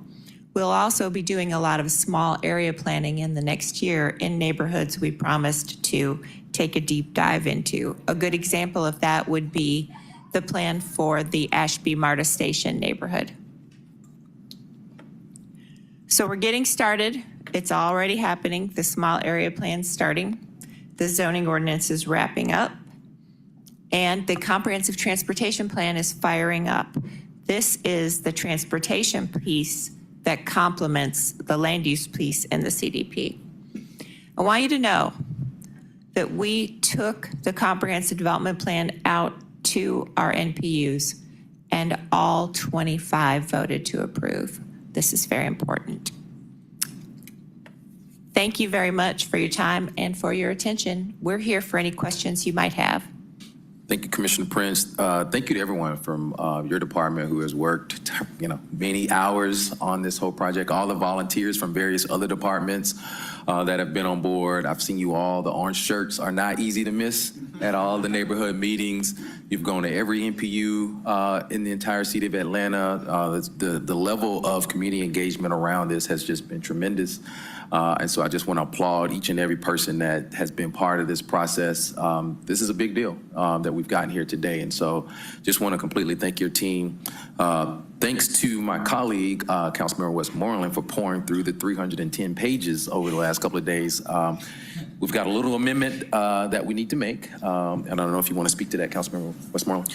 Sure. Well, first I want to echo the comments you just made. I mean, if you take the document itself and all the appendices, it actually clocks in at 1,042 pages. So light reading. That's right. All the orange shirts are nodding in agreement. But just an incredible amount of work by the folks in this room and the people who aren't here. So first, a thank you. And second, to the chair's point, thanks to actions this body took last Monday, there are a couple things, CR 9.1 on page 212 and then CR 14.2 on page 218 that reference tree protection ordinances and trails master plans that might be passed in the future, and now they have been passed. And so I thought before we send this off to be on consent, it would not be the worst idea to amend CR 9.1 from adopt a new tree protection ordinance to implement the new tree protection ordinance adopted in June 2025, and then CR 14.2 from increase the number and frequency of connections within Atlanta's trail network by creating, adopting, and implementing a citywide trail plan to increase the number and frequency of connections within Atlanta's trail network by implementing Trails ATL, the new citywide trails master plan adopted in June 2025. And then finally, on page 7, Forsyth County recently got added to the Atlanta Regional Commission. And so if we can include them in the silhouette, the chair of the ARC board, who also happens to be our mayor, would probably be down to do that as well. So I will make a motion to make those 3 amendments. Thank you. Just for clarification, we have a substitute that we need to bring forth. Do you want to amend the substitute that is the final draft? Sure do. Motion withdraw. Motion to bring forward a substitute.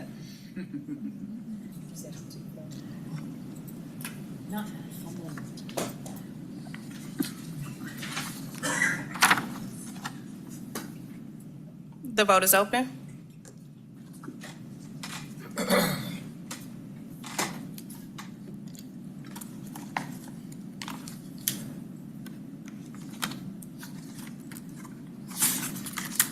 The vote is closed. 5 yeas, 0 nays. The substitute is before you. Motion to amend with those 3 small changes.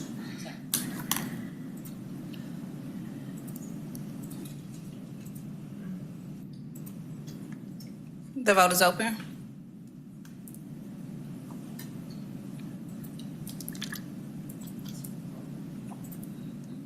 The vote is closed. 5 yeas, 0 nays. This item is favorable on substitute as amended. Thank you. Thank you. Motion to approve. Hold on. Not there yet. Not there yet. Not there. Motion to approve as substituted and amended. Sorry. The vote is open.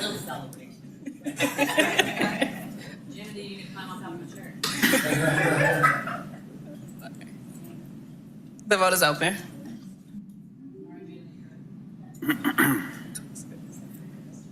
Now the vote is closed. 5 yeas, 0 nays. The motion is favorable.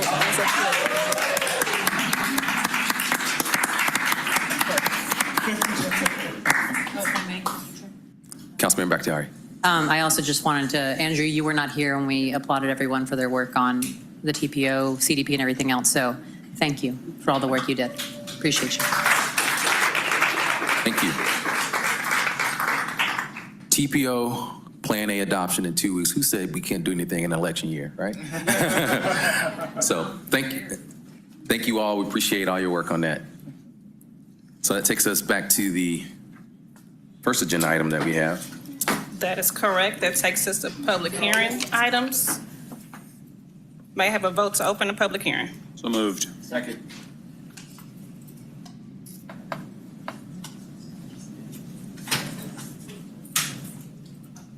The vote is open.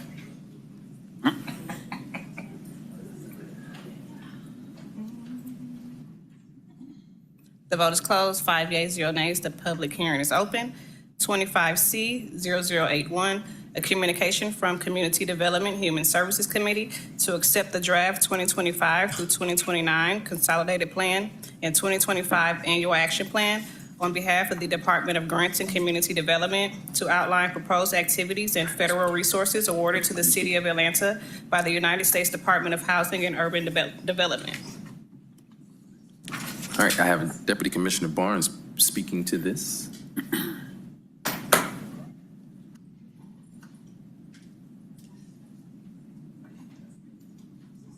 Hello, council members. So the purpose of this plan is to lay out our 5-year consolidated plan. On an annual basis, we do an annual action plan where we go out for the NOFA and we coordinate with our council members to get applications. This is the comprehensive plan that indicates what we're going to do with our federal funding. So that's CDBG, Home, Emergency Solutions Grant, ESG, and our HOPWA funds.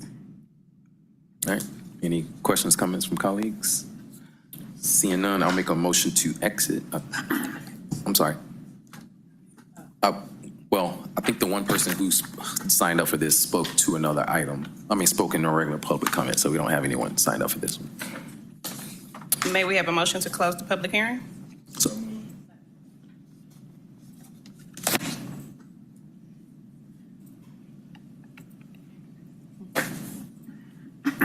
the vote is open.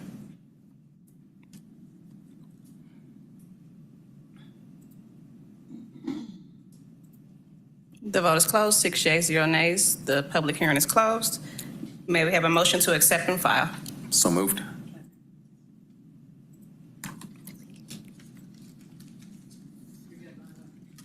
The vote is open.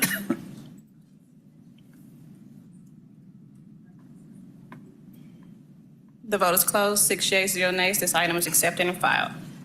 That takes us to our second public hearing item. May we have a motion to open the public hearing? Motion to open a public hearing. Second.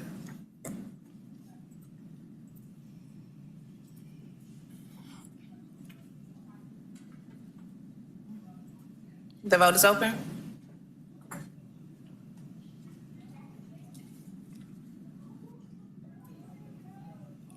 The vote is closed. 6 yeas, 0 nays. The public hearing is open. 25R 3517, An amended resolution by Community Development and Human Services Committee to transmit the 2026 through 2030 capital improvements element, which includes capital improvements that the city intends to fund in whole or in part with development impact fees to the Georgia Department of Community Affairs and the Atlanta Regional Commission in compliance with the requirements of the Georgia Development Impact Fee Act and for other purposes. Mr. Hunter. Good afternoon. I'm Rasheen Hunter, Project Manager for the Development Impact Fee Program and also with the Department of City Planning. This afternoon, we present the overview of the new projects that were submitted for the 2026-2030 capital improvement element, updating the project list. Thank you. All right. Any questions, comments from colleagues? All right. We didn't have anyone signed up for this, so I'll make a motion to close the public hearing.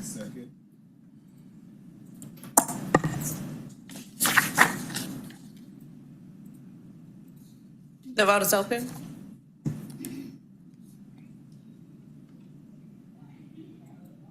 The vote is closed. 6 yeas, 0 nays. The Motion public to- hearing is closed. All right. I'll make a motion to accept and file. Is there a second? Second.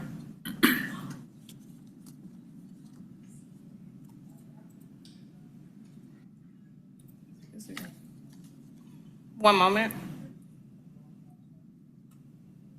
The vote is open.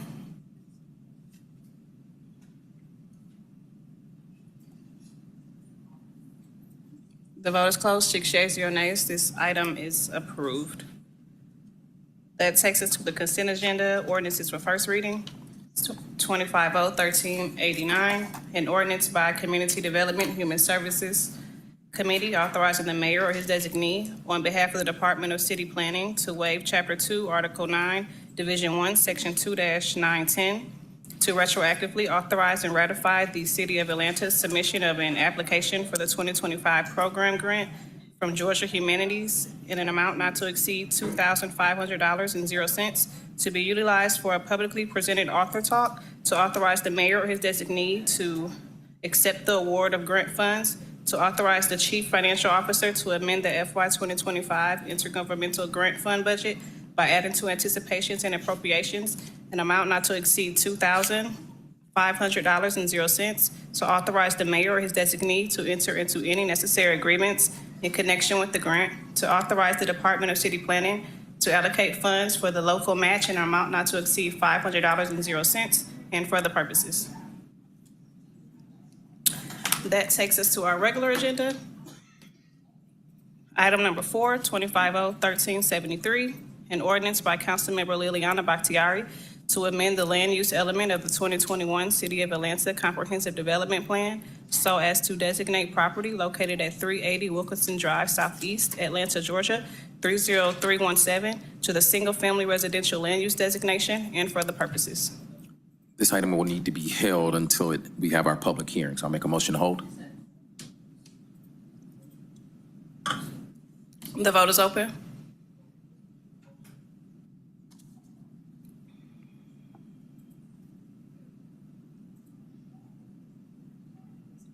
The vote is closed. 6 yeas, 0 nays. This item is held in committee.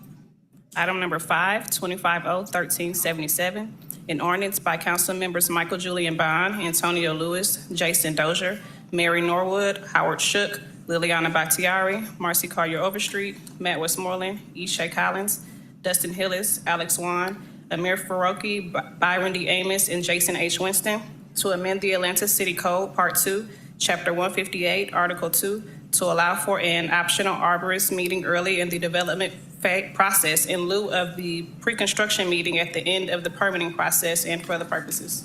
Thank you. Well, I'm going to, if you don't mind, Councilmember Bond, we got recommendation from Law Department on this, and I'd like to have Ms. Robinson speak to the legislation. Good afternoon, Amber A. Robinson, City of Atlanta Department of Law. There are several inconsistencies with this ordinance from the policies as set forth in the new tree protection ordinance, which the Atlanta City Council adopted last cycle and was recently approved. Additionally, there are certain legal provisions or certain provisions in this ordinance which conflict with state law and the Constitution concerning the ability of administrative officials to waive the code. Of course, only the council may do so. And so in order to ensure that this particular ordinance is both consistent with the new tree protection ordinance as it was written prior to the enactment of the new tree protection ordinance, and to ensure that the policy aims of the ordinance are reached without violation of state law or constitution. The Department of Law would respectfully request that this ordinance be held by the committee at this time to give the Department of Law an opportunity to work with the sponsor and any other council members interested in order to ensure that the policy can be done legally and sufficiently. Councilmember Bond. Well, thank you, Mr. Chair, and thank you, Ms. Robinson, for that explanation. I guess I just have a question. When I brought the draft to you and we had a discussion, it was just my understanding that the law department was going to do that in the draft that they provided to me that would already have addressed those issues. So that has not been done? Councilmember Bond, when you provided the draft to the Department of Law, I believe before the council meeting last Monday, there was a provision that the Department of Law recommended be struck from the draft as it was unconstitutional on its face. At the time of the transmission of that particular document back to you before you read it in, the Department of Law did advise that in no way did the transmittal of the ordinance back to you to be read in would constitute approval of the language therein, and that we would, of course, have to review the remainder of the provisions of the ordinance at that time. And it was read in, we did that, and our opinion at this point, having had an opportunity to review the language in the legislation, was that it's still, there needs to be work done as I've previously described. This information was provided prior to this meeting. Well, I guess my expectation was that the review that you would do now would have taken place after it was read in a week ago. But seeing that it hasn't, I have no objection to it being held. Hold. Right. We have a motion to hold. It's been properly seconded by Councilmember Westmoreland. If you please open the vote.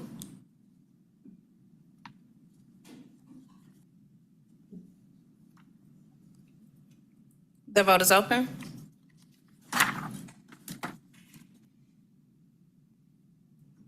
The vote is closed. 6 yeas, 0 nays. This item is held in committee. That takes us to item number 6, 2050-1378, an ordinance by council members Michael Julian Bond, Jason Dozier, Byron D. Amos, Matt Westmoreland, and Ishay Collins, authorizing the mayor or his designee on behalf of the city of Atlanta to accept the donation of an easement from Morehouse College for the purpose of installing a historic marker on the campus to commemorate the February 5th, 1960 meeting of 15 Atlanta University Center students in the Sale Hall Annex of Morehouse College to organize a movement to demand an end to segregation in the city of Atlanta, to authorize the mayor or his designee on behalf of the city of Atlanta to execute an easement agreement and for other purposes. Thank you. Is there a motion to approve? Motion by Councilmember Bond, second by Councilmember Dozier. Can you please open the vote? The vote is open.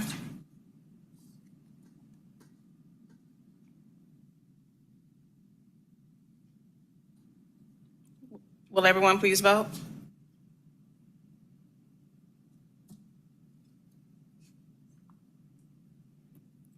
The vote is closed. 6 yeas, 0 nays. This item is favorable. That takes us to item number 7, 2050-1379, an ordinance by Councilmember Andrea L. Boone amending the FY 2026 intergovernmental grant fund budget by adding to anticipations and appropriations in an amount not to exceed $516,858.24 to increase the budget amount authorized by the U.S. Department of Housing and Urban Development on behalf of the Department of Grants and Community Development for 8 Venera LLC, and to authorize the mayor or his designee on behalf of the city of Atlanta to enter into a housing assistance payments contract with 8 Venera LLC effective September 1st, 2025, and ending August 31st, 2026, in an amount not to exceed $516,858.24 for the purpose of providing rental subsidies for 28 low-income families at Venera Village Apartments pursuant to the Section 8 Moderate Rehabilitation Program sponsored by the U.S. Department of Housing and Urban Development. All contracted work to be charged to and paid from the Fund Department organization and account number listed herein and for other purposes. Motion to approve.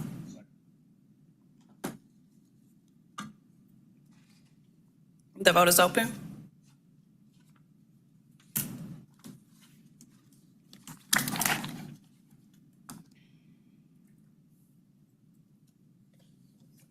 The vote is closed. 6 yeas, 0 nays. This item is favorable. That takes us to item number 8, 25-0-1383. An ordinance by council members Dustin Hillis, Michael Julian Bond, Matt Westmoreland, and Ishay Collins, authorizing the mayor or his designee or the chief procurement officer or her designee on behalf of the city of Atlanta to acquire from the Conservation Fund real properties located at 2400 DeForest Ferry Road, Northwest, Atlanta, Georgia, 30318, tax parcel ID number listed, and 2465 Warren Road, Northwest, Atlanta, Georgia, 30318, tax parcel ID listed, comprising approximately of 20.39 acres for a total purchase price not to exceed $4,936,130.14, authorizing the mayor, his designee, or the chief procurement officer or her designee to execute all documents necessary to acquire the property, authorizing site stabilization, due diligence, and other associated procurement costs to be paid from the Park Impact Fee North account, amending the 2026 General Government Capital Outlay Fund budgets in the Department of Parks and Recreation and the Department of Finance by transferring to and from the accounts listed herein, to authorize the city to enter into a facility use agreement to allow the Galloway School to continue to use the track and field and ball facilities located on the properties for a period of 2 years in accordance with its current schedule, waiving Section 2-1541D of the Procurement and Real Estate Code and for other purposes. Thank you. Deputy Commissioner Marr. Thank you, Mr. Chair. My name is Rachel Marr, and I'm the Deputy Commissioner of Partnerships and Enterprise in the Department of Parks and Recreation. This legislation authorizes the city to acquire approximately 20.39 acres of land from the Conservation Fund. The properties include a track and athletic fields that will be preserved in perpetuity as public parkland under the management of DPR. As we heard, the purchase price is just under $4.94 million and will be fully funded from the North Park impact fees. And as part of the agreement, the Galloway School will be allowed to continue to use these facilities for a transitionary period of 2 years. This acquisition will expand DPR's capacity to offer programs and provide additional amenities and athletic space for public use in an area of high demand. So we're very excited to see this acquisition proceed, and I'm happy to answer any questions. Thank you. Any questions, comments from colleagues? A motion to approve. We have a second by Bakhtiar. If you can please open the vote. The vote is open.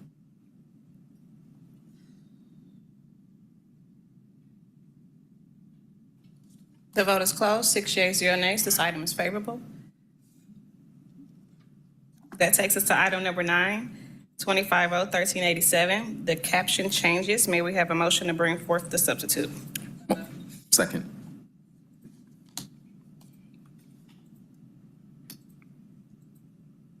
The vote is open.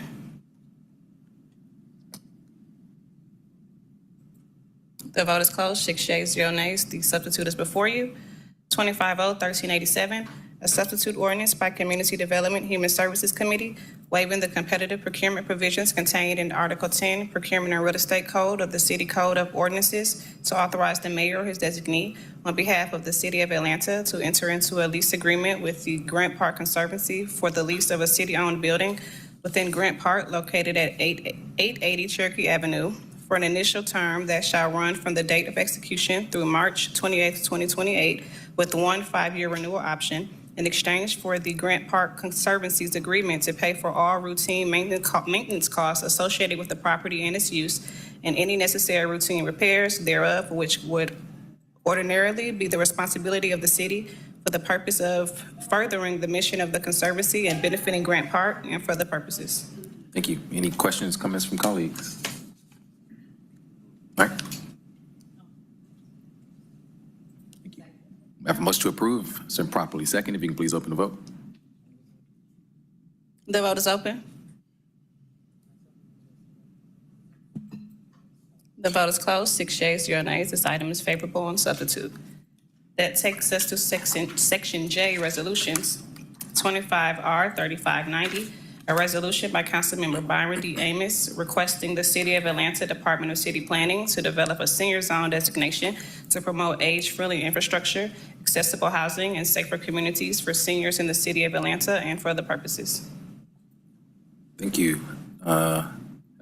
Anybody from the planning department that was speaking to this one?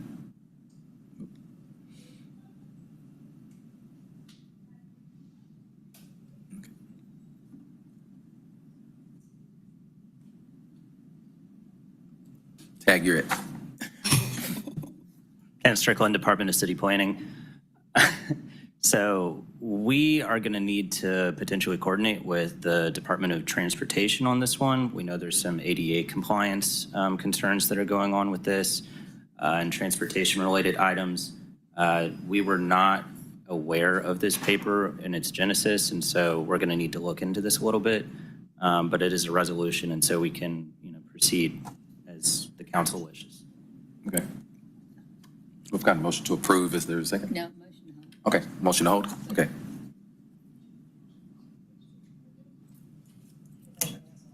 Sure. Councilmember Bakhtiari. Yeah, Ms. Strickland, real quick, understanding that, and I apologize that y'all were not aware, do you know when y'all might be able to circle back after having time to reflect on this to give input? Well, certainly knowing that recess is upon us and fifth week, we should have ample time. Understood. Thank you. Thank you. The vote is open.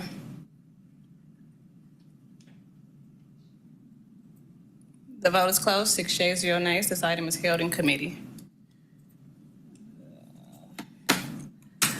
That takes us to item number 11, 25R 3591. The caption changes. May we have a motion to bring forth the substitute? Yeah. No. Motion to bring forth the substitute.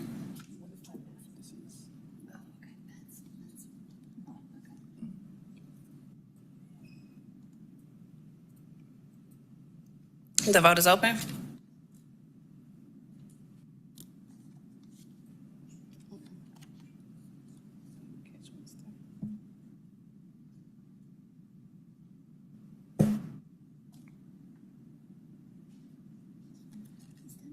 The vote is closed. 6 yeas, 0 nays. The substitute is before you.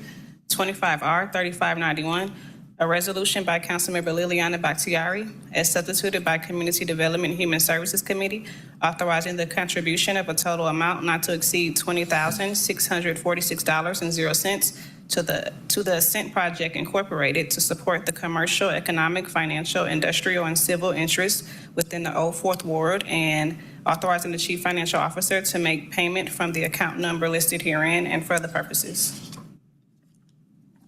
So we've already brought forth the substitute that handles the change that needed to be made on the nonprofit. So I'll make a motion to approve as substituted.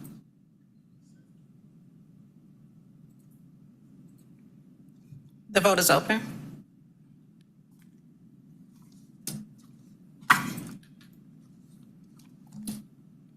The vote is closed. 6 yeas, 0 nays. This item is favorable on substitute. That takes us to item number 12, 25R 3592, a resolution by council members Michael Julian Bond, Jason H. Winston, Howard Shook, Marcy Collier Overstreet, Matt Westmoreland, Yishay Collins, Dustin Hillis, Alex Wan, Liliana Bakhtiari, and Amir Faroki, requesting the Commissioner of the Department of City Planning include quarterly updates to the testing of preservation standards with the Zoning 2.0 Rewrite Initiative to the Community Development and Human Services Committee for the remainder of 2025 and for other purposes. Thank you. And I make a motion to amend to add my name to the paper, please. Second. Thank you.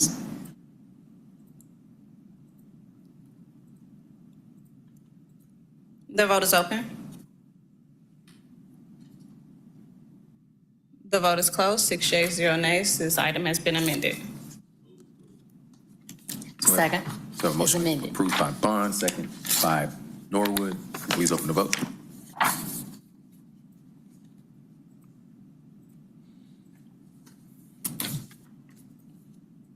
The vote is open.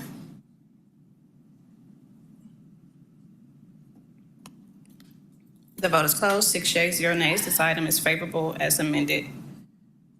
That takes us to item number 13, 25R 3594, a resolution by council members Andrea L. Boone, Dustin Hillis, Marcy Collier Overstreet, Matt Westmoreland, and Michael Julian Bond, supporting the purchase of acreage currently located in District 9 for the green space enhancements, future development, and direct community benefits and for the purposes. I'll make a motion to approve. That's second by Westmoreland. If you could please open the vote. The vote is open. The vote is closed. 6 yeas, 0 nays. This item is favorable. If there is no objection from the committee, may we take items 14 and 15 as a block? Yes, please proceed.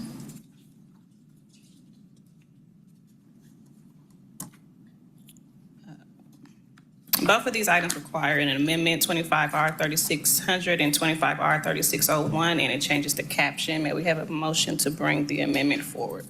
Make a motion to amend. Second by Westmoreland. One moment.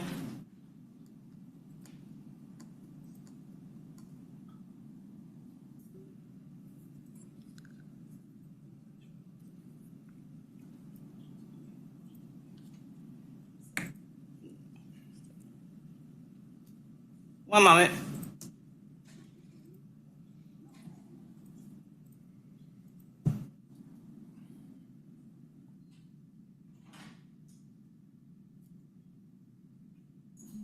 The vote is open.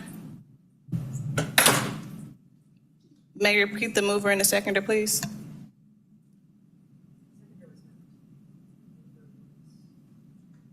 I made a motion to move. Yeah. The vote is open.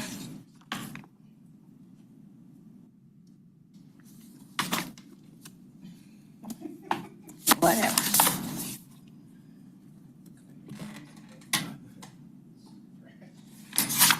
The vote is closed. 5 yeas, 0 nays. The amendments are before you. 25R 3600, a resolution by Councilmember Alex Wan as amended by Community Development and Human Services Committee, authorizing the contribution of a total amount not to exceed $250,000.00 to Ainsley Park Beautification Foundation for Yona Park improvements, authorizing the Chief Financial Officer to make the payment from the fund account listed herein and for the purposes. 25R 3601, a resolution by Councilmember Alex Wan as amended by Community Development and Human Services Committee, authorizing the contribution of a total amount not to exceed $400,000.00 to Olmsted Lanier Park Alliance for Olmsted Lanier Parks improvements, authorizing the Chief Financial Officer to make the payment from the fund account listed herein and for the purposes. I'll make a motion to approve both of those items as amended.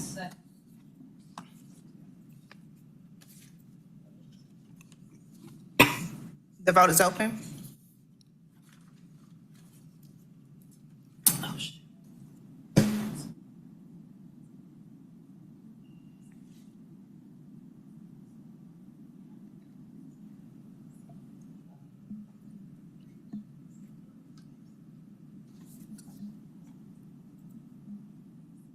The vote is closed. 5 yeas, 0 nays. These items are favorable as amended.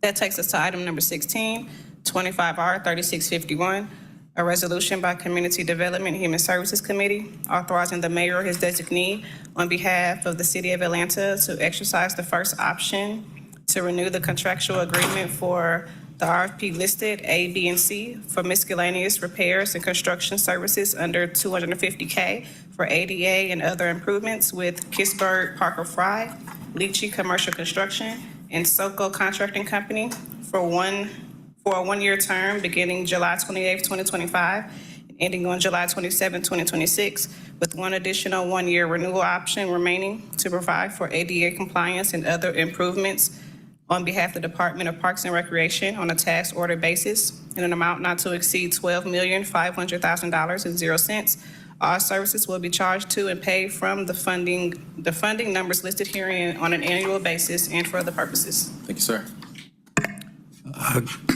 Excuse me. Good afternoon, council members. Director Hicks with the Department of Parks and Recreation. This resolution authorizes the mayor and his designee to renew agreements with Kittsburg Parker Fry, Litty Construction Company, LLC, Inc., and SoCo Contracting Company, Inc. for under $250K for ADA and other improvement services, extending their contracts for 1 year. This renewal supports critical projects within our parks and recreational facilities, ensuring continued infrastructure repairs and improvements. Through the Department of Parks and Recreation, is committed to maintaining and improving parks to ensure accessibility, recreational experiences for all residents and visitors. The resolution covers the renewal of 3 contracts. Contractors are PC 10319A. That's with Kittsburg Parker Fry. The second one is B. That is with Litty Commercial Construction, Inc. And then the third one is C, under $250K with SoCo Contracting Company, Inc. This renewal will be executed on a task order basis, allowing for flexibility in addressing various project needs across the city. DPR has identified necessary repairs and construction projects to bring park facilities into compliance with the Americans with Disabilities, or ADA, and implement other needed repairs and upgrades.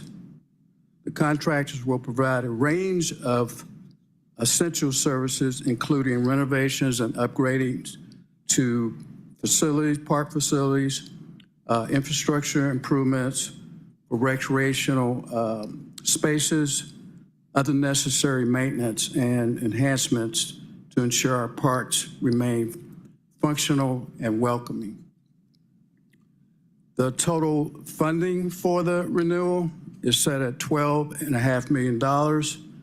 This will be allotted from multiple sources, $2.5 million from the Moving Atlanta Forward Horizontal Social Bond Fund, $2.5 from the Vertical Bond Fund, $7 million from Park Improvement Funds, and then $500,000 from Parks Trust Fund. The structured approach ensures that financial responsibility and transparency in our financial management. The resolution empowers the Commissioner of Parks and Recreation to issue task orders without needing further council approval, streamlining the process for project initiation and execution. This efficiency allows the city to respond promptly to community needs. Each task order will be binding only upon complete and formal execution by Commissioner, ensuring thorough review and compliance with city standards. This measure safeguards against unauthorized expenditures and maintains the integrity of our financial commitments.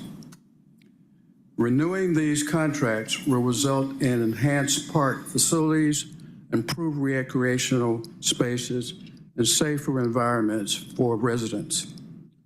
The investment directly contributes to the community's well-being, promoting a vibrant and enhanced populace.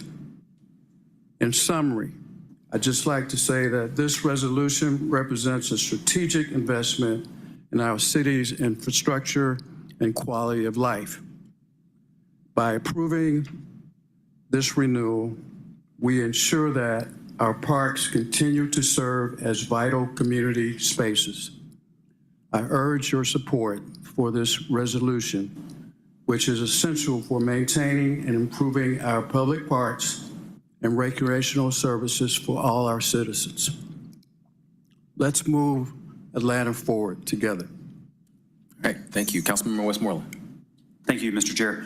Could you read the funding allocations one more time? The Park Improvement Fund, the Moving Atlanta Forward Bond, and any other allocations? Yeah, there's $2.5 million from the Moving Atlanta Forward Horizontal Surface Bond Fund, 2.5 from the Vertical Social Bond Fund, $7 million from Park Improvement Funds, and then $500,000 from Parks Trust Fund. Okay, so it's $7 million from the Park Improvement Fund, and that's out of which fiscal year? That would be out of physical, I believe that's going to be out of fiscal year 26.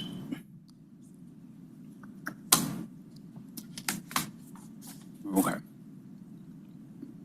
Thank you for now, Mr. Chair. All right, thank you.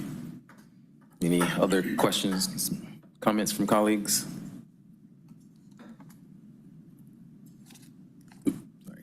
Seeing none, I will make a motion to approve unless there's any objection. Okay. The vote is open.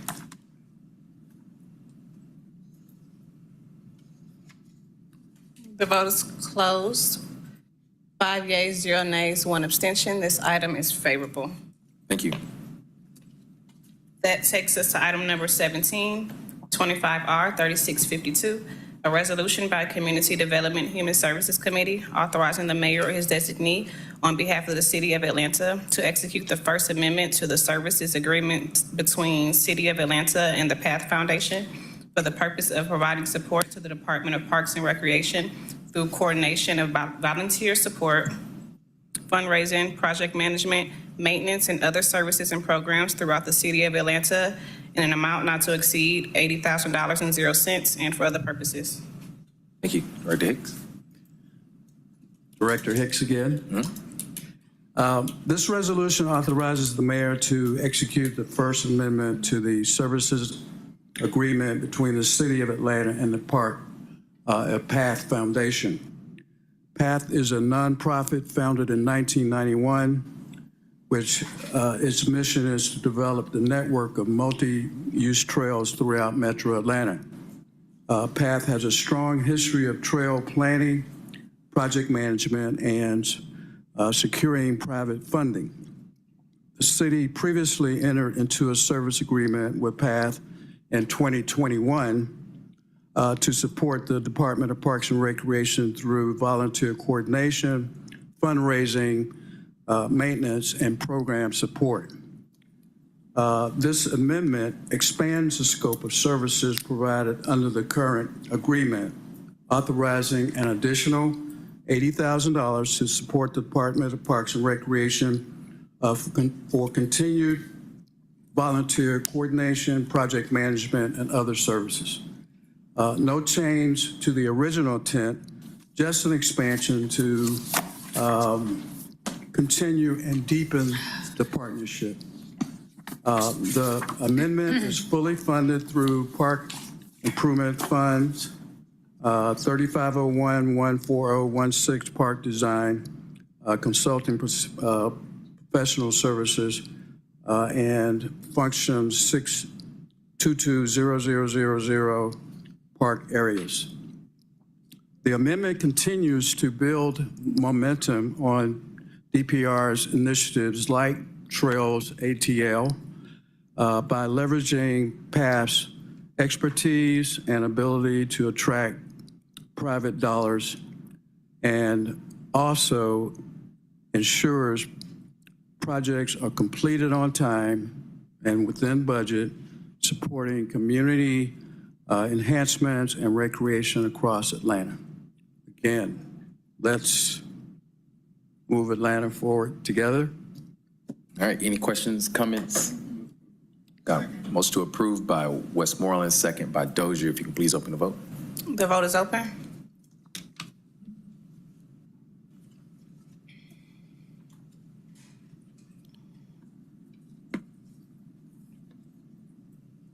The vote is closed. 6 yeas, 0 nays. This item is favorable. Mr. Chair, we have one more item coming off of held. Okay. Councilman Bond, did you want to speak to that item? Director Hicks. Thank you for your presentations today, Mr. Hicks, but I want to follow up on something from 2 weeks ago when the Parks and Recreation staff was here talking about the PATH programs, that their PATH plan. And they had mentioned that there wasn't any consideration for the security cameras or extra security incorporated into the plan that they presented. And so I just wanted to reiterate to you today that that's a desire that we would like to see. And I know that they had mentioned that since the technology around these cameras is constantly changing, that it's difficult to pin down an exact number, but to make sure that that financial consideration is incorporated from the beginning, I think is very important, so that we don't have to go back and try to retrofit whatever paths we develop and build that will have the security, at least the idea of having the financial obligation for providing the security on those paths in the beginning rather than having to go back and retrofit. So I wanted to mention that to you again. Okay, thank you, sir. All right, thank you. All right, thank you. The last item that needs to come off of held is item number 23, 250-1070, CDP 24034, an ordinance by Community Development Human Services Committee to amend the land use element of the 2021 Atlanta Comprehensive Development Plan so as to redesignate property located at 728 Monroe Drive Northeast from the low-density commercial land use designation to the mixed-use medium-density land use designation and for other purposes. Thank you. I'll make a motion to approve. Is there a second? A second by Bakhtiari. The vote is open.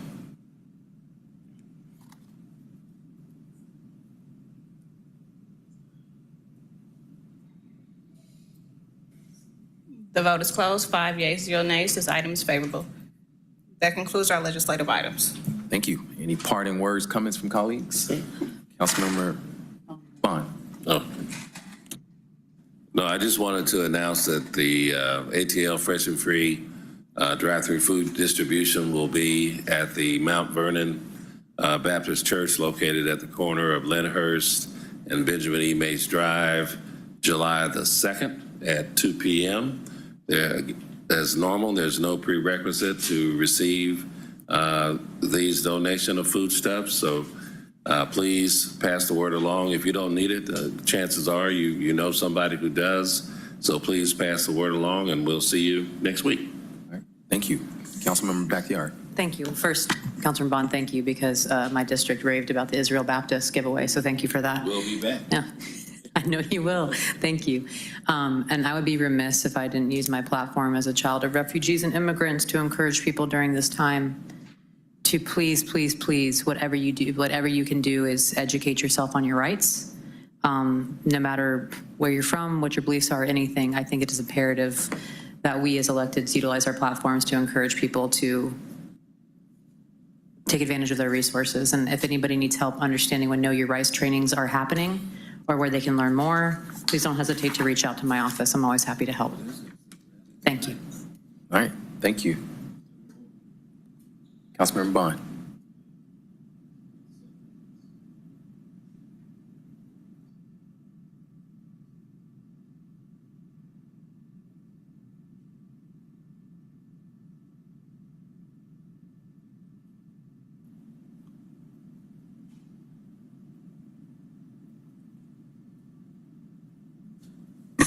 Thank you, Mr. Chair, and thank you, Councilman Bakhtiari, for that reminder. There's actually a rally tonight that says Atlanta says no to war. Tuesday, June 24th, 8 p.m. at Freedom Park. And it's sponsored by, I can't blow all of these up, but it's a lot of the American Friends Society, several groups. And so if you believe in freedom and positive protests, please be there tonight at 6 p.m. at Freedom Park. All right, thank you. Thank you. There's no other comments, questions. We stand adjourned. Thank you.